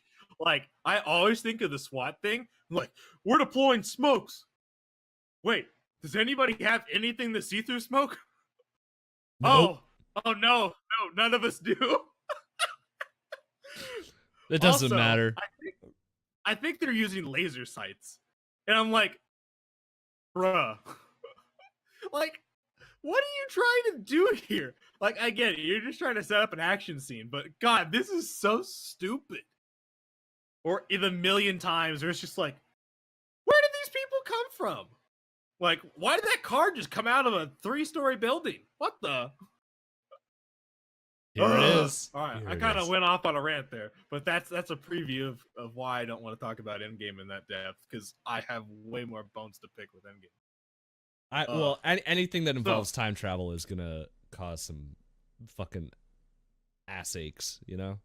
That's not the word. Yeah, Gonna or set it or maybe now. another thing. Maybe if Tony could have stolen the stones then, why didn't he do it before? Also, if Tony can steal the stones, why didn't he just fly away? Question mark spam? Thanos, famously known for not having the ability to fly. Iron Man, famously known for having the Whoa. ability to fly. Whoa. Hold on. Thanos has the Thanos copter if you read the fucking comics. Oh, yeah? Where was it? I didn't see it in any of those. Dude, it was parked in the those back. shots. He was ready to Also, go. He was ready to go. Weird. Even with the Thanos copter, I feel like Captain Marvel's a little faster. So like you could do a handoff. Hey, Captain Marvel, how about you take this? And just like do fuck all. Also, I'm sure she could put it on and just like snap and be fine. Like, real talk, it didn't kill Hulk. So it shouldn't kill her. Or like really do relatively Thor. low damage. Either one of them. Yeah, just like Tony's just like, all right, you know what? I like that kid, but I'm kind of done with Pepper. I made her a suit. She's good. What was that? XD. That was so dumb. No, I mean, like, real talk, the whole reason was, I don't want to do any more Iron Man movies. Yeah. I mean, we know. But it was so dumb.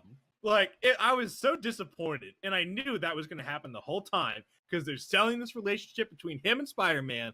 So I'm like, all right, they got to make this feels bad at some point. But God, that was so dumb. All right. See, I did the thing I said I wasn't going to do. That's my job as the host. I got baited out of you so you can fucking get it out.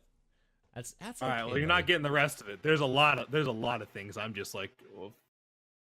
Oh, okay. If I can't get the What? rest of it out of you. But that's the main one where I'm just like, one, suddenly, by being in the future, you figured out a way to steal the stones, even though you had no way to like to practice this. Two, just fly, forehead. That's too hard, bro. It's too hard. Jets don't work. Dude, maybe he's got like the ED, like erectile dysfunction, but for his suit, you know, can't fly when it counts. Bruh, Jesus Christ. Could be. You don't know. That was It is Yeah. what it is. He again. had to go. That was the problem. Then, hey, Captain Marvel, you're 2 feet away. Can you take this? Thank you. Like, what was gonna happen? Was Thanos just gonna like lunge and then like steal the stones back? Like what? What was gonna happen? But as questioning Also, as did you need to snap in the first place? You could have just wiped them all right there. Yeah. I mean, Boost up there's Iron a lot Man. of things that could have been I done. don't know, bro. I think Wonka. as far as questioning, I understand your frustration, but it was a good send off for Iron Man. Like he got to say his line. He got to fucking put it all away. He got the sad goodbye. Yeah, I thought it was okay that way. You know, he got to say goodbye to the character in pretty much the best way I think he could have said goodbye to it, and not have to do any more like cameos or any of that bullshit. You know? Yeah. Which Well, I think- also, speaking of saying goodbye, we're gonna, you know, Iron Man was like, "Oh, how about I send you two to get the Soul Stone? yeah. You two, the worst characters in the series. How about I send you two, since you're so useless? I would hope you both die, as long as the stone gets back to us." Yeah. Well, that's the thing. God, Because Nebula, like 150% knows. Oh, I know how we Yeah. have to get the Soul Stone. You have to like sacrifice something you love. So I'm not going, because I mean I got no. but fucking like attachment to technically, you retards. pretty much everyone should have known, because like when they had Thanos and Mantis was like reading his mind, he's like, he grieves, like that whole thing. What? He kind of, I don't think he explicitly said it, but he kind of implied he traded more for the Soul Stone. Yeah. Like, with Tony just like, oh yeah, oh, you know what? That did happen now that Black Widow's dead. That did happen. Oops. Also, Nebula. What the fuck? none of you could have figured out it was not a good idea to send Nebula to go find Nebula in the past? You stupid? Like, oh, but they needed her to go find that stone. Really? If they just teleported them to this place in space and was just like, hey, go find Chris Pratt. Also, go find the only building in existence on this planet. It's going to be in the back. Just wait for Chris. Just follow him. Yeah, He'll lead you to it. knock him out. Wow. That would have null and voided Nebula's entire point of being there. I'm trying to figure out where she would go, though, because she can't go to the Battle of New York. I don't feel like. I feel like she would have been made. Send her for the Soul Stone. Who cares? Just literally send her anywhere. It does not matter. Or send her nowhere. Did we really need her? Not really. Also, all right, now I'm just going to go all out. So, how stupid is this? We have limited resources. We have like exactly enough for everybody to go and come back once. Nobody can screw up. Yet, none of us thought of just giving all the juice to Captain Marvel, and just being like, look, you're clearly the most OP out of all of us by a mile. So how about you just go back and you take just care of take it. Yeah. Yes, and you have like a bunch of tries, and we are certain you'll figure it out. Like, But then the Bro, Soul Stone, you're come kind of fucked, right? Because she needs a well, sacrifice. yeah, I mean something. that one. Hey, Captain Marvel. By the way, can you just bring Black Widow or Hawkeye with you or something, and just like throw them off the cliff? Like, Hey, act like you care about them. It's a movie. Just act like it. You haven't known them for more than 2 minutes, but act like it. my favorite thing is when Steve went to go put everything back, he would have had to go to the top of that hill and see the Red Skull and go like, "What? Yeah, what I are you know. doing here? Yeah, I thought I killed you in 1945. Yeah. What the fuck is so this?" fucking weird. Yeah. How did he get all the stone? Like the stone with the Power Stone when it was in that force field? You know, like almost burnt Nebula's arm off. That's not gonna be. That's a bit of a task for him to fucking slot that back in. Yeah. That Yeah. whole like how he engineered all of that. I'm a little confused, but again, I'll let it go because thematically, I'm like, all right, you know what? Comic book movie. I'm not expecting the fucking airtight plot here. Just a little bit okay. Okay, all right, hold on. Here's the funniest thing. Okay. So Hit me with it. he goes back in time. Yep. And he lives out his life. Captain America, right? Yep. So that means that old man Captain America was standing behind a tree the entire time they were setting up this whole time travel thing out in the woods. Also, why were they in the woods? But they did it. They did it out in the woods for this scene in particular. So Captain America, old man, just sitting behind a tree somewhere, waiting the entire time they're setting this thing up and gonna send them back. And then he gets sent back and he just scurries over to the bench. And he's like, I'm just gonna sit here looking the other way and hopefully somebody notices me. Man, I don't It's know. like, how stupid is that? Just Listen, come on, bro. everyone just failed to notice him right off the bat. Captain America was like, "Hey, what's And that old dude doing over there?" I don't know. Yeah, now I suddenly notice this old dude. Like, also, I know it's in the comic book, so it has to go this way. But man, if I were to give my shield to somebody, one guy who has a arm literally made out of what the shield's made out of, but better, and then another guy who literally could not handle the shield physically, I would think that I would give it to the guy who literally has to use a gun because he doesn't have any powers. He just has a metal arm. Come on, bruh. Mix it up. Out of all the times you choose to go off lore, mix it up now. Because he has no purpose besides being there with a gun. Like, he's now just like, hey, I hang out with goats, and if you need me in a fight, I'll come with a gun. Yeah. Just a regular gun. My favorite Not part was they didn't even give him a better gun. They're like, "No, you're good with your AR, man. Don't worry about it." Yeah, you You'll just be have like fine." an M4 or something. He's just sitting there Also, like, oh. we gave you 2 lines the entire movie, both of which were setting you up to like get no more relevance. Because the only relevance you would have had was having the shield. And then you lost it. Well, I will say, because he's now kind of like half buddies. He's like buddies with Falcon after Civil War. when they do that show with him and Falcon, that'll be pretty dope, I think. Yeah, but give my man the shield. All right, he's reformed. Listen, That guy can fly. That's cool. He flies and he's got guns. All right, this guy's just got guns. Level the playing field. dude, he's got a dope arm too, though. Got a dope arm. Yeah, but the dope arm, like what?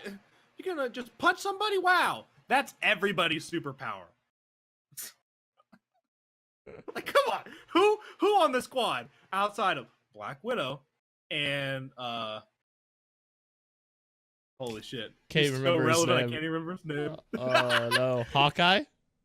Yeah, outside of those two idiots, who can't punch super hard? Like, come on, bro, that's not a superpower. That's like a minimum credential, which is why we need to kill those two. Because man, they were useless. It was, I don't know. I enjoyed the comics when Falcon was Captain America because it was interesting where he was like, how the fuck do I live up to this? Steven Rogers is the dude before me. I'm moving into his new role. How I'm not even remotely on the same level. I'm interested to see what they do with it. I'm holding my breath because the comics were pretty dope where he was just like figuring it out, and it made him more of like a patrol-y kind of hero where, like Captain America generally would just like come out when like shit hit the fan, and he was doing, whereas he became more along the lines of like Daredevil or Spider-Man, more so Spider-Man, where like he could go take on some big shit because he can fly around. So he can like patrol an area and swoop down and be like, America, bitch! Throw the shield. Which I think will be pretty dope. But I can't see. I don't know. We'll see how it goes in the next round of movies. I'm interested to see how it happens. I just want to see the titles. Give me the titles of what we're gonna do over the next like 5 years, and let me serenade on that. Okay. Simmer a little bit. But I think they're gonna hold off because they don't want to hint towards Secret Wars maybe and some Galactus shit. Like it's got to be Galactus. I fucking hope Galactus. He was done dirty in the old Fantastic Four movie, Rise of the. So he was done dirty. Galactus is dope as fuck. You know? Well, they got to reboot Fantastic Four again. I mean, like that's already confirmed. Michael B. Jordan is already another character in the Marvel Universe, a more successful character. So they're going to have to relaunch if Fantastic Four is going to come in for Secret Wars, which I feel like they have to. Yeah, it's yeah. No, but this means like this has to be the good version. Like this has to be the Spider-Man Homecoming for Fantastic Four. Fantastic Four is so fucking hard to do. Honestly, honest to God, it is one of the most. Yes, to do it well. They're making it hard, but is it really hard? It's not as hard. Hold on. Let me amend my statement. Okay, it is not. It is not so hard that they have an excuse for fucking up as bad as they have. Like that, the most recent one was just a garbage fire. But it's hard long term to make them interesting because they're all just super smart dickheads. And it's just 4 smart dickheads in a room. And all of their villains suck because they're from the 1940s. And they're so campy. So it's difficult in that you have to make them... I'm going to amend that. Other than Doctor Doom and Galactus, every other one of their villains sucks big pee-pee. You have a really smart doctor with a bunch of sentient monkeys. That's what you got to work with, essentially. It's fucking difficult. Okay? Yeah, okay, we kill Thanos. What's the new threat? I have 16 baboons. With human level of intellect. Yeah. Oh my god. Stole from the zoo. Here's what I mean, that throws you off initially. Like, here I'm ready to fight. Fucking baboon hits you in the face. Like, oh shit, what? Oh well, this is a monkey. That's not. I'm a little morally conflicted. Can I kill these things? I mean, now if they go, I can't put them in jail. Yeah, I can't arrest a monkey. This is fucked up. If they go Ultimate Fantastic Four, that's more fun because then I'm gonna spoiler this. This is a spoiler. If you haven't read it, Reed Richards goes like super murdery sociopath. That's cool. If they go that route, and like Doom's still evil, but Reed is just more evil, I think that would be interesting if they go along those lines. Then you can make it interesting, I think. Yeah, I hope they do something with that. But speaking of it, Spider-Man, 2099. I kind of makes me wonder: is that going to have any bearing? I assume it does. There's no way. But I'm hoping that is like, hey, so we already did Into the Spider-Verse. We pretty much confirmed we're doing Spider-Man 2099 in some way. Yeah. Maybe they're just gonna off branch and just do, hey, it's not gonna be canon to anything else, but we're just gonna put out some shit everybody wants to see. And I'm hoping they're just gonna do really good quality stuff. Because I will say that Into the Spider-Verse was fantastic. Keep that shit running on the side. Sony, have your place. Yes. Your place was not with Fantastic Four. I didn't like the Wolverine stuff. I never got around to seeing Logan because I didn't like a lot of the Wolverine stuff. You should watch Logan, because as a I film, know I got it's excellent. As a film, it's excellent. Just But they goofed up so much.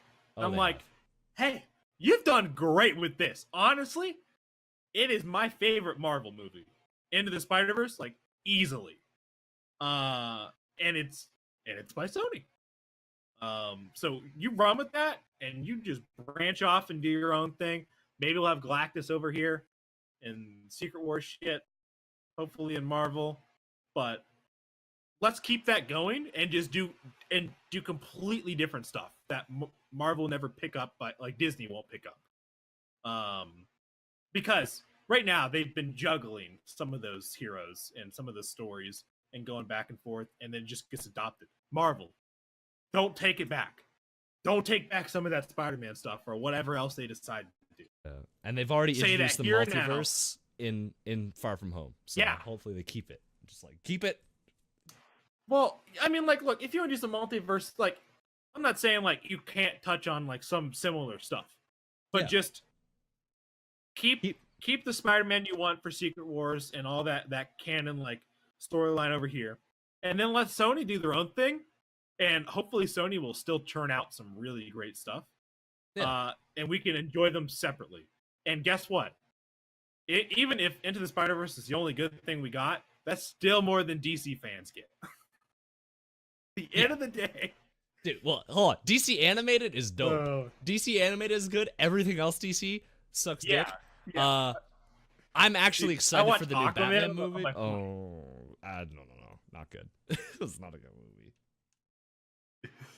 But yeah, I skipped through most of Aquaman because it was so bad. But like, look, maybe it would have been good back in 2005 for that standard.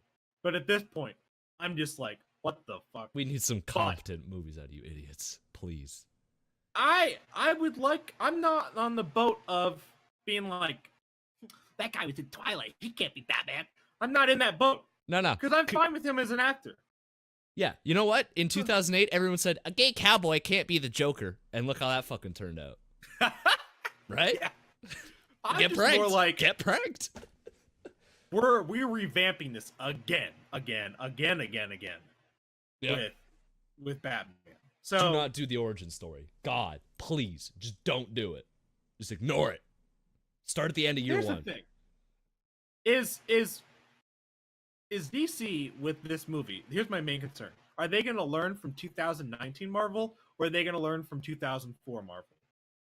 Like, where are you guys going to pick up and how good your movie's going to be? Because so far they've been learning from 2004 Marvel.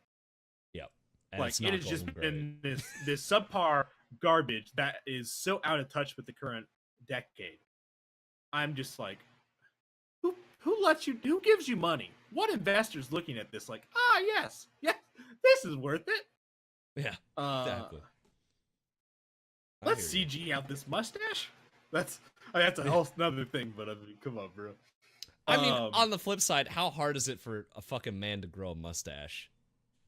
You know what I mean? Yeah, Just shave it, grow back. Like what? what Come on. the hell, dude? Not that hard. It's not but- that difficult. I would like to hope this new movie will be like the first of hopefully a ongoing trend of good DC movies. And if it's not, guess what? That's not a surprise. That's at least Bars- they're already down here. At least bud. they're consistent. Bar's already down here. You cannot go lower. Don't worry. It is like I actually liked Aquaman more than I like the Justice League movie, which what- is like That shouldn't happen. God. That should not at all happen. That was so Holy bad. cow. Oh, fuck, that was rough. Josh Whedon couldn't even say it. But you know what? Let's read some fucking community challenge responses. 'Cause I gotta Yes, play let's D&D get in to 40 it. minutes. Okay. You took me on the train, dude. No, that's good. I'm glad to get a Trevor rant in there. It was a special week. We got like 4 Brian rants and a fucking rant from our boy Trevor. I like it. Reformed, by the way. Reformed. Okay. So our thought. What did you guys think about Endgame? Let's hear it. Okay. Micromanatee, 100th of his name, aka Kurt Dude, says, never seen it, never will. I'm here for the memes. Okay, fair play. You're not one of those ones bitching about spoilers, then that's understandable. You fella, Micromanatee, 3rd of his name, says, I loved it. The depression arc was dark and showed what a world that lost half every living creature would look like. Everyone has depression, some more than others. Thor got fat over his guilt. Hawkeye became a vigilante. Vigilante is a light term for I'm going to murder everyone. Bruce actually got control over Hulk. Captain America helped people get over the past even though he can't. It's not until Ant-Man comes back with the help of the MVP Rat that Act 2 can begin. The time heist is great, but I don't have much to say. I like the Tony moment with his dad and Bruce talking to the Ancient One. America's ass was a funny gag. Yeah, it was a good gag. But the real meat is at the endgame. The endgame fight with Thanos was all I could ever ask for. I sat in that theater and called it every hero as they got on screen and the references from other movies. Like the kill mode from Spider-Man. That was pretty funny. Got to finally see what kill mode was. That was cool. It was an amazing movie. Might buy the Infinity Collection when it comes out. I side with a lot of like the lighthearted points at the beginning and like the picking out the really good stuff in the pre-end game arc. But I don't know. I would have I'd like to see a little more of that. I felt like Thanos in this movie, like prior timeline Thanos, not dead Thanos. Yeah. I kind of found him to be really underwhelming. Did you get that vibe? I don't know. Yeah. This is like what I him as chalked. much. This is what I chalked it up as. It was previous Thanos, Infinity War Thanos. Not only was he like juicing up as the movie was progressing, right? But he also basically just got to pick out which Avengers he wanted to fight and when. Like he would fight them in groups of 5 or 6. And when I say Avengers, I just mean like everyone. Everyone fighting. Yeah. Like right. He basically caught them with their pants down when everyone's kind of like half-assing their hero-ness. And he was also on some Infinity Stone steroids. You know, he was on that THT. Yeah. So it made him seem like way more powerful. 2014 Thanos, yes, he's got his armies with him, but he's got no Infinity Stones. And he's facing a group of people that are so unbelievably prepared to just ream his asshole out. Because they know like what max power Thanos is, that they're ready to rip. So that's kind of how I looked at it. Yeah. I also think if you look at the Still, final his fight, character just it just yeah, felt so. I don't know. I get it. I'm not saying they were wrong. It lacked that oomph for me. that Infinity War had kind of deal. Kinda. It's I get there's a difference. You know, there's a lot of time there that the second version of Thanos did not get to experience, and so that adds to the lack of character development. But it's hard going from like a really fleshed out Thanos that you can really like you can really understand that, and you can understand like where they're coming from. But then you go to this one and it's just like, God, you feel like it's like that Death Note. It's like Death Note. Yeah. It's like, wow, I really like this antagonist here. And then you're like, oh wait, he's dead. Here's a generic version of him in part 2. Okay. This isn't All as right. good. Yeah. Oh, I hear you. Yeah. I get it. I get it. I will say that whole fight becomes a lot funnier when you realize that Thanos has no fucking clue who these people are that are here to kick his ass. Yeah. And he's just bewildered the whole time. Like, why is there a whole African nation coming to fight me right now? What did I do? Who did I piss off? the Why are fuck there are these wizards? people? What are these circles? Fucking teleport circle. Who's this bitch with the fucking superpowers coming at my ass? God of Thunder ass. Yeah, why is this bitch crying at me? What'd I do to you? Hold on, nuke her. That scene was hype. When Scarlet Witch was about to tear him apart, and he was just like, just nuke everything. Just fucking carpet bomb. I don't care. That was pretty dope. I felt. Yeah.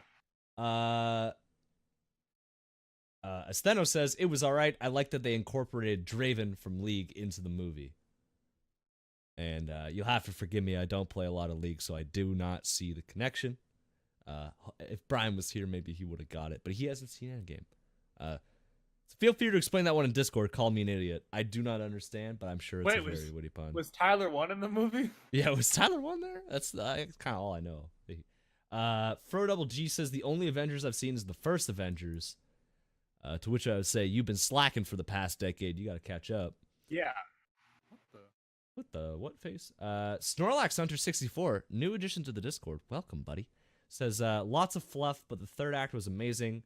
Would go see it again if I could just watch that battle. Yeah, I feel that. Understandable.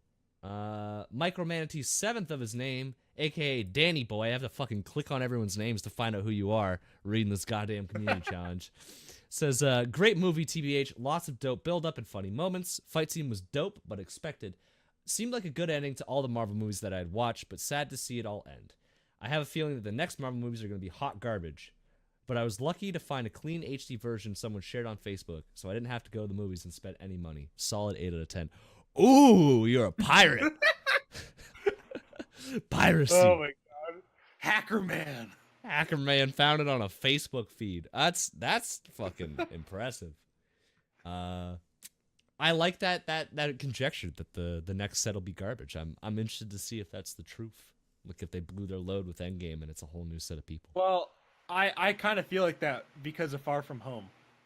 You don't Honestly, looking at Far From Home, even with the new trailer, I'm really hesitant to say that movie will be any good. But the first trailer made me think this is actually going to be some terrible 2005 Marvel shit. Like this is going to be Spider-Man 3, and I'm going to hate every minute of it. But the second trailer gave me a little more hope, but it's so up in the air. I'm more inclined at this point, even knowing that Marvel's been doing better, I'm inclined to believe this movie's going to suck, which I really hate to say.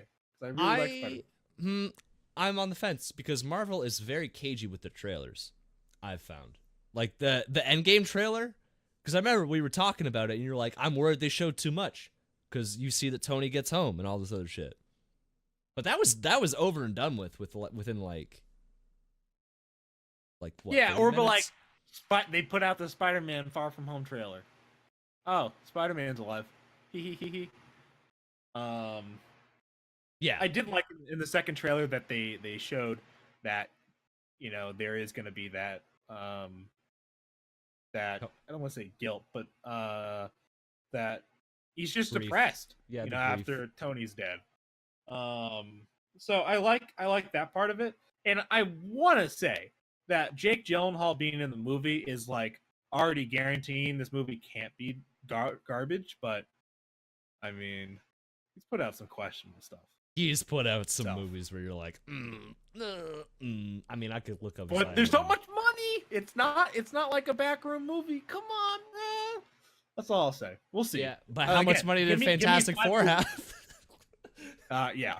Give me 5 years of titles, and hopefully that'll give us an idea of like how good these next few years are gonna be.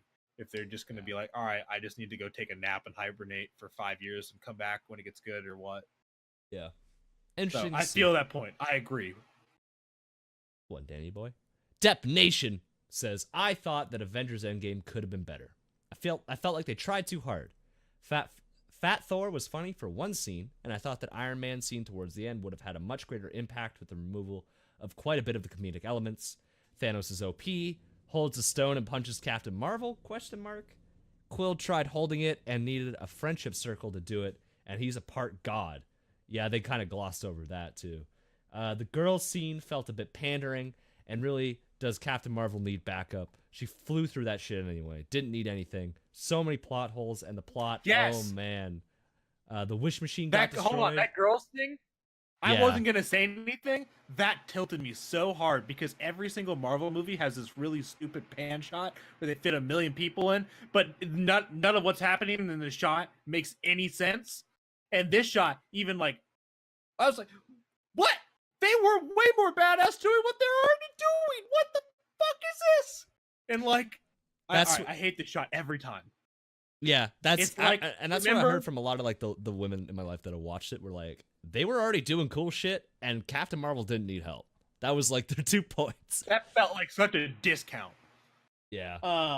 And then so 'cause it's just like the shot in what was it, Avengers 2, I think, when they're on the floating or the then floating island. Yeah. And they're in the middle of that. They're all in a circle fighting off this whole horde. And it's like, okay, hold on. So you're telling me that the Hulk stood in a circle. Also, you're telling me the Hulk can take down as many people as Black Widow? What? God, I'm sorry. I hate that shit. Triggered. I wasn't gonna go down this road, but once someone else said it, thank God Yeah. you gave me the right to say it. Yeah. Which, and you know what? It's really weird because if you watch Marvel. if you watch Agents of Shield, they do such a good job with their women characters on making them badasses without it making it seem like haha, girl power. It's like, no, these are competent people in real life doing cool shit. And then they go to the Avengers and you're like, it just felt counterintuitive. fuck. But I will say that a lot like a lot of people We like did our it. age We were fucked like, it up. a lot of people our age were like, oh, that's kind of lame. But I guess like a lot of the kids, like the little kids saw it, were like, fuck yeah, like a lot of little girls. So I can't like hate on it, but I'm not, they did it very cheaply compared to how like Agents of S.H.I.E.L.D. does it. They could have. They could have done it way cooler, I think. Anyway, rant over. Define Pride, the ultimate gamer, comes in and says, the first time I watched it, dope end fight. Spidey makes me sad, seeing Iron Man, F's in the chat.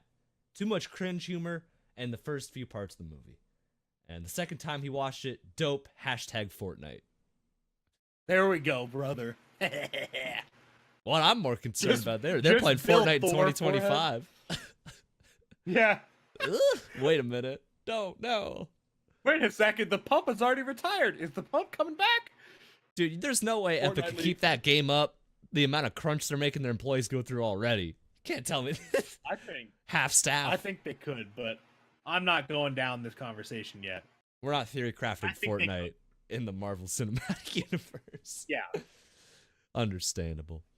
Oh, Snorlax's back again. Snorlax comeback swing and says maybe in the next movie Captain America will use the time machine and turn himself into a baby like they accidentally did with Ant-Man.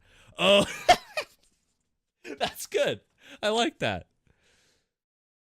Maybe that's how they'll get around it. That's like, all right. We know you said you didn't want to do any more movies, and that's why we let you go back to the past and do all this shit. But what if you did? You need money, so we'll let you back in. We got an idea. Baby Captain America. Dude, it's like Civil War when they killed him in the comics and he got shot with a time gun. That's the same thing, you know, bringing him back. And the last one for this week, go Ken. Oh my God, you've been here so long. I'm not helping you with that. Go Kenator. Go Kenator. All right, I'm sorry. Brian can say your name right. Bryce can say your name right. Matt can say your name right. I cannot speak. Awkward that I'm on a podcast, but I do not know words. I cried like a little bitch during Endgame. Things that made me sad. Thor breaking down to his mom. That was sad as fuck. Spidey and Iron Man meet up. Yeah, that was really good. Like his mom. They made Thor 2 good again. That was awesome to see. Spidey and Iron Man meet up. Everyone coming through the portals. That was dope. Tony dying. The casket thing floating away with the heart thing on top. There was probably more as well. I was sad a large part of that movie, very emotional. Although I am one to really let myself fall into a world without the care for the whys and the hows. I find that to be a positive for me because I don't get critical often. Yeah. Fair play, Well, I man. mean, like, you enjoyed it. I mean, like, For what good it for was, you enjoyed Like, it. I make Hell criticism.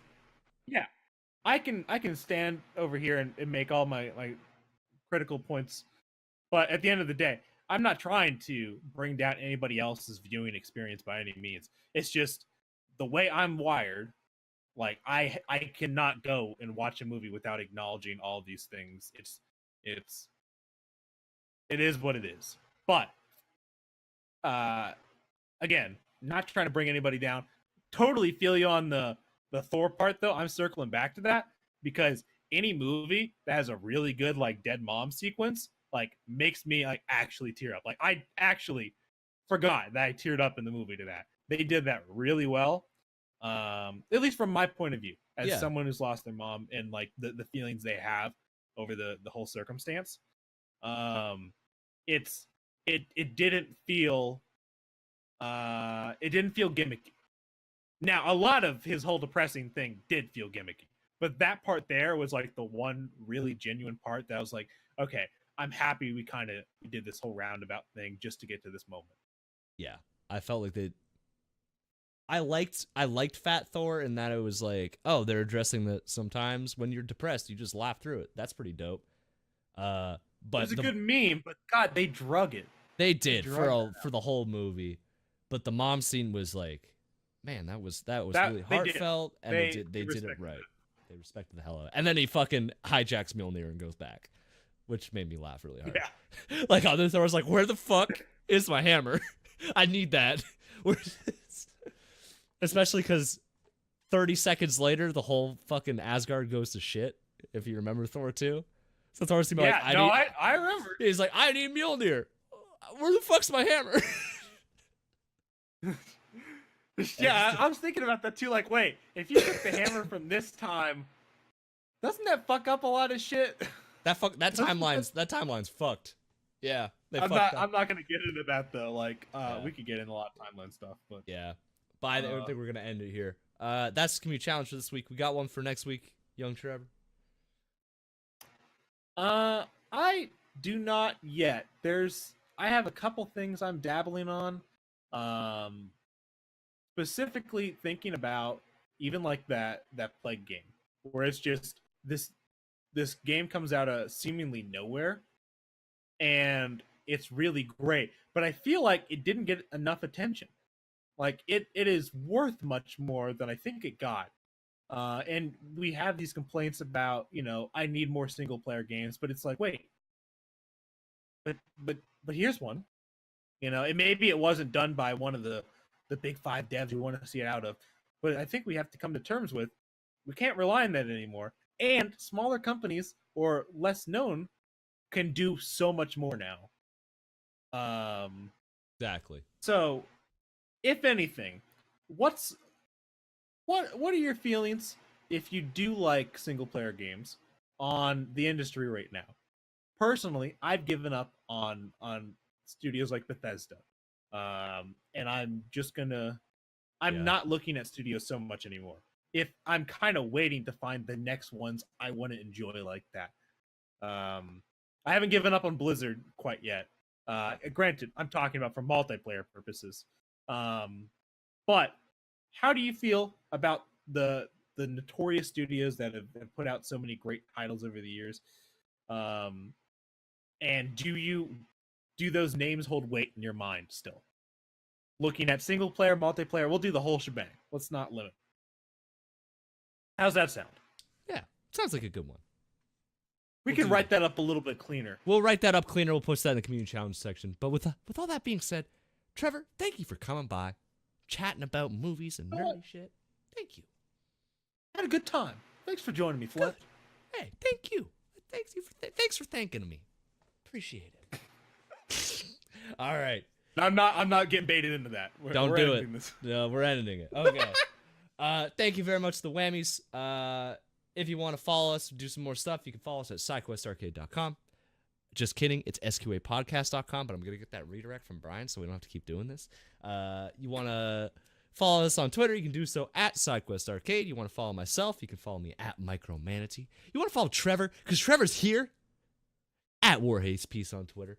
You want to follow Brian Hell yeah, at SQA_happiness. You want to follow Madman Matt, you can follow him at Madman Matt YT on Twitter. And if you want to follow Bryce when his power comes back on, JK, it's already back on. Fuck yeah, brother. You can follow him at _Silent Reveries. Join our Discord. That's always a dope place to chat. We got video episodes on YouTube. Check us out on SoundCloud, Spotify, TuneIn, wherever the fuck you listen to podcasts. Check us out on those. With all that being said, we'll see you next week on SideQuest Arcade. Bye-bye.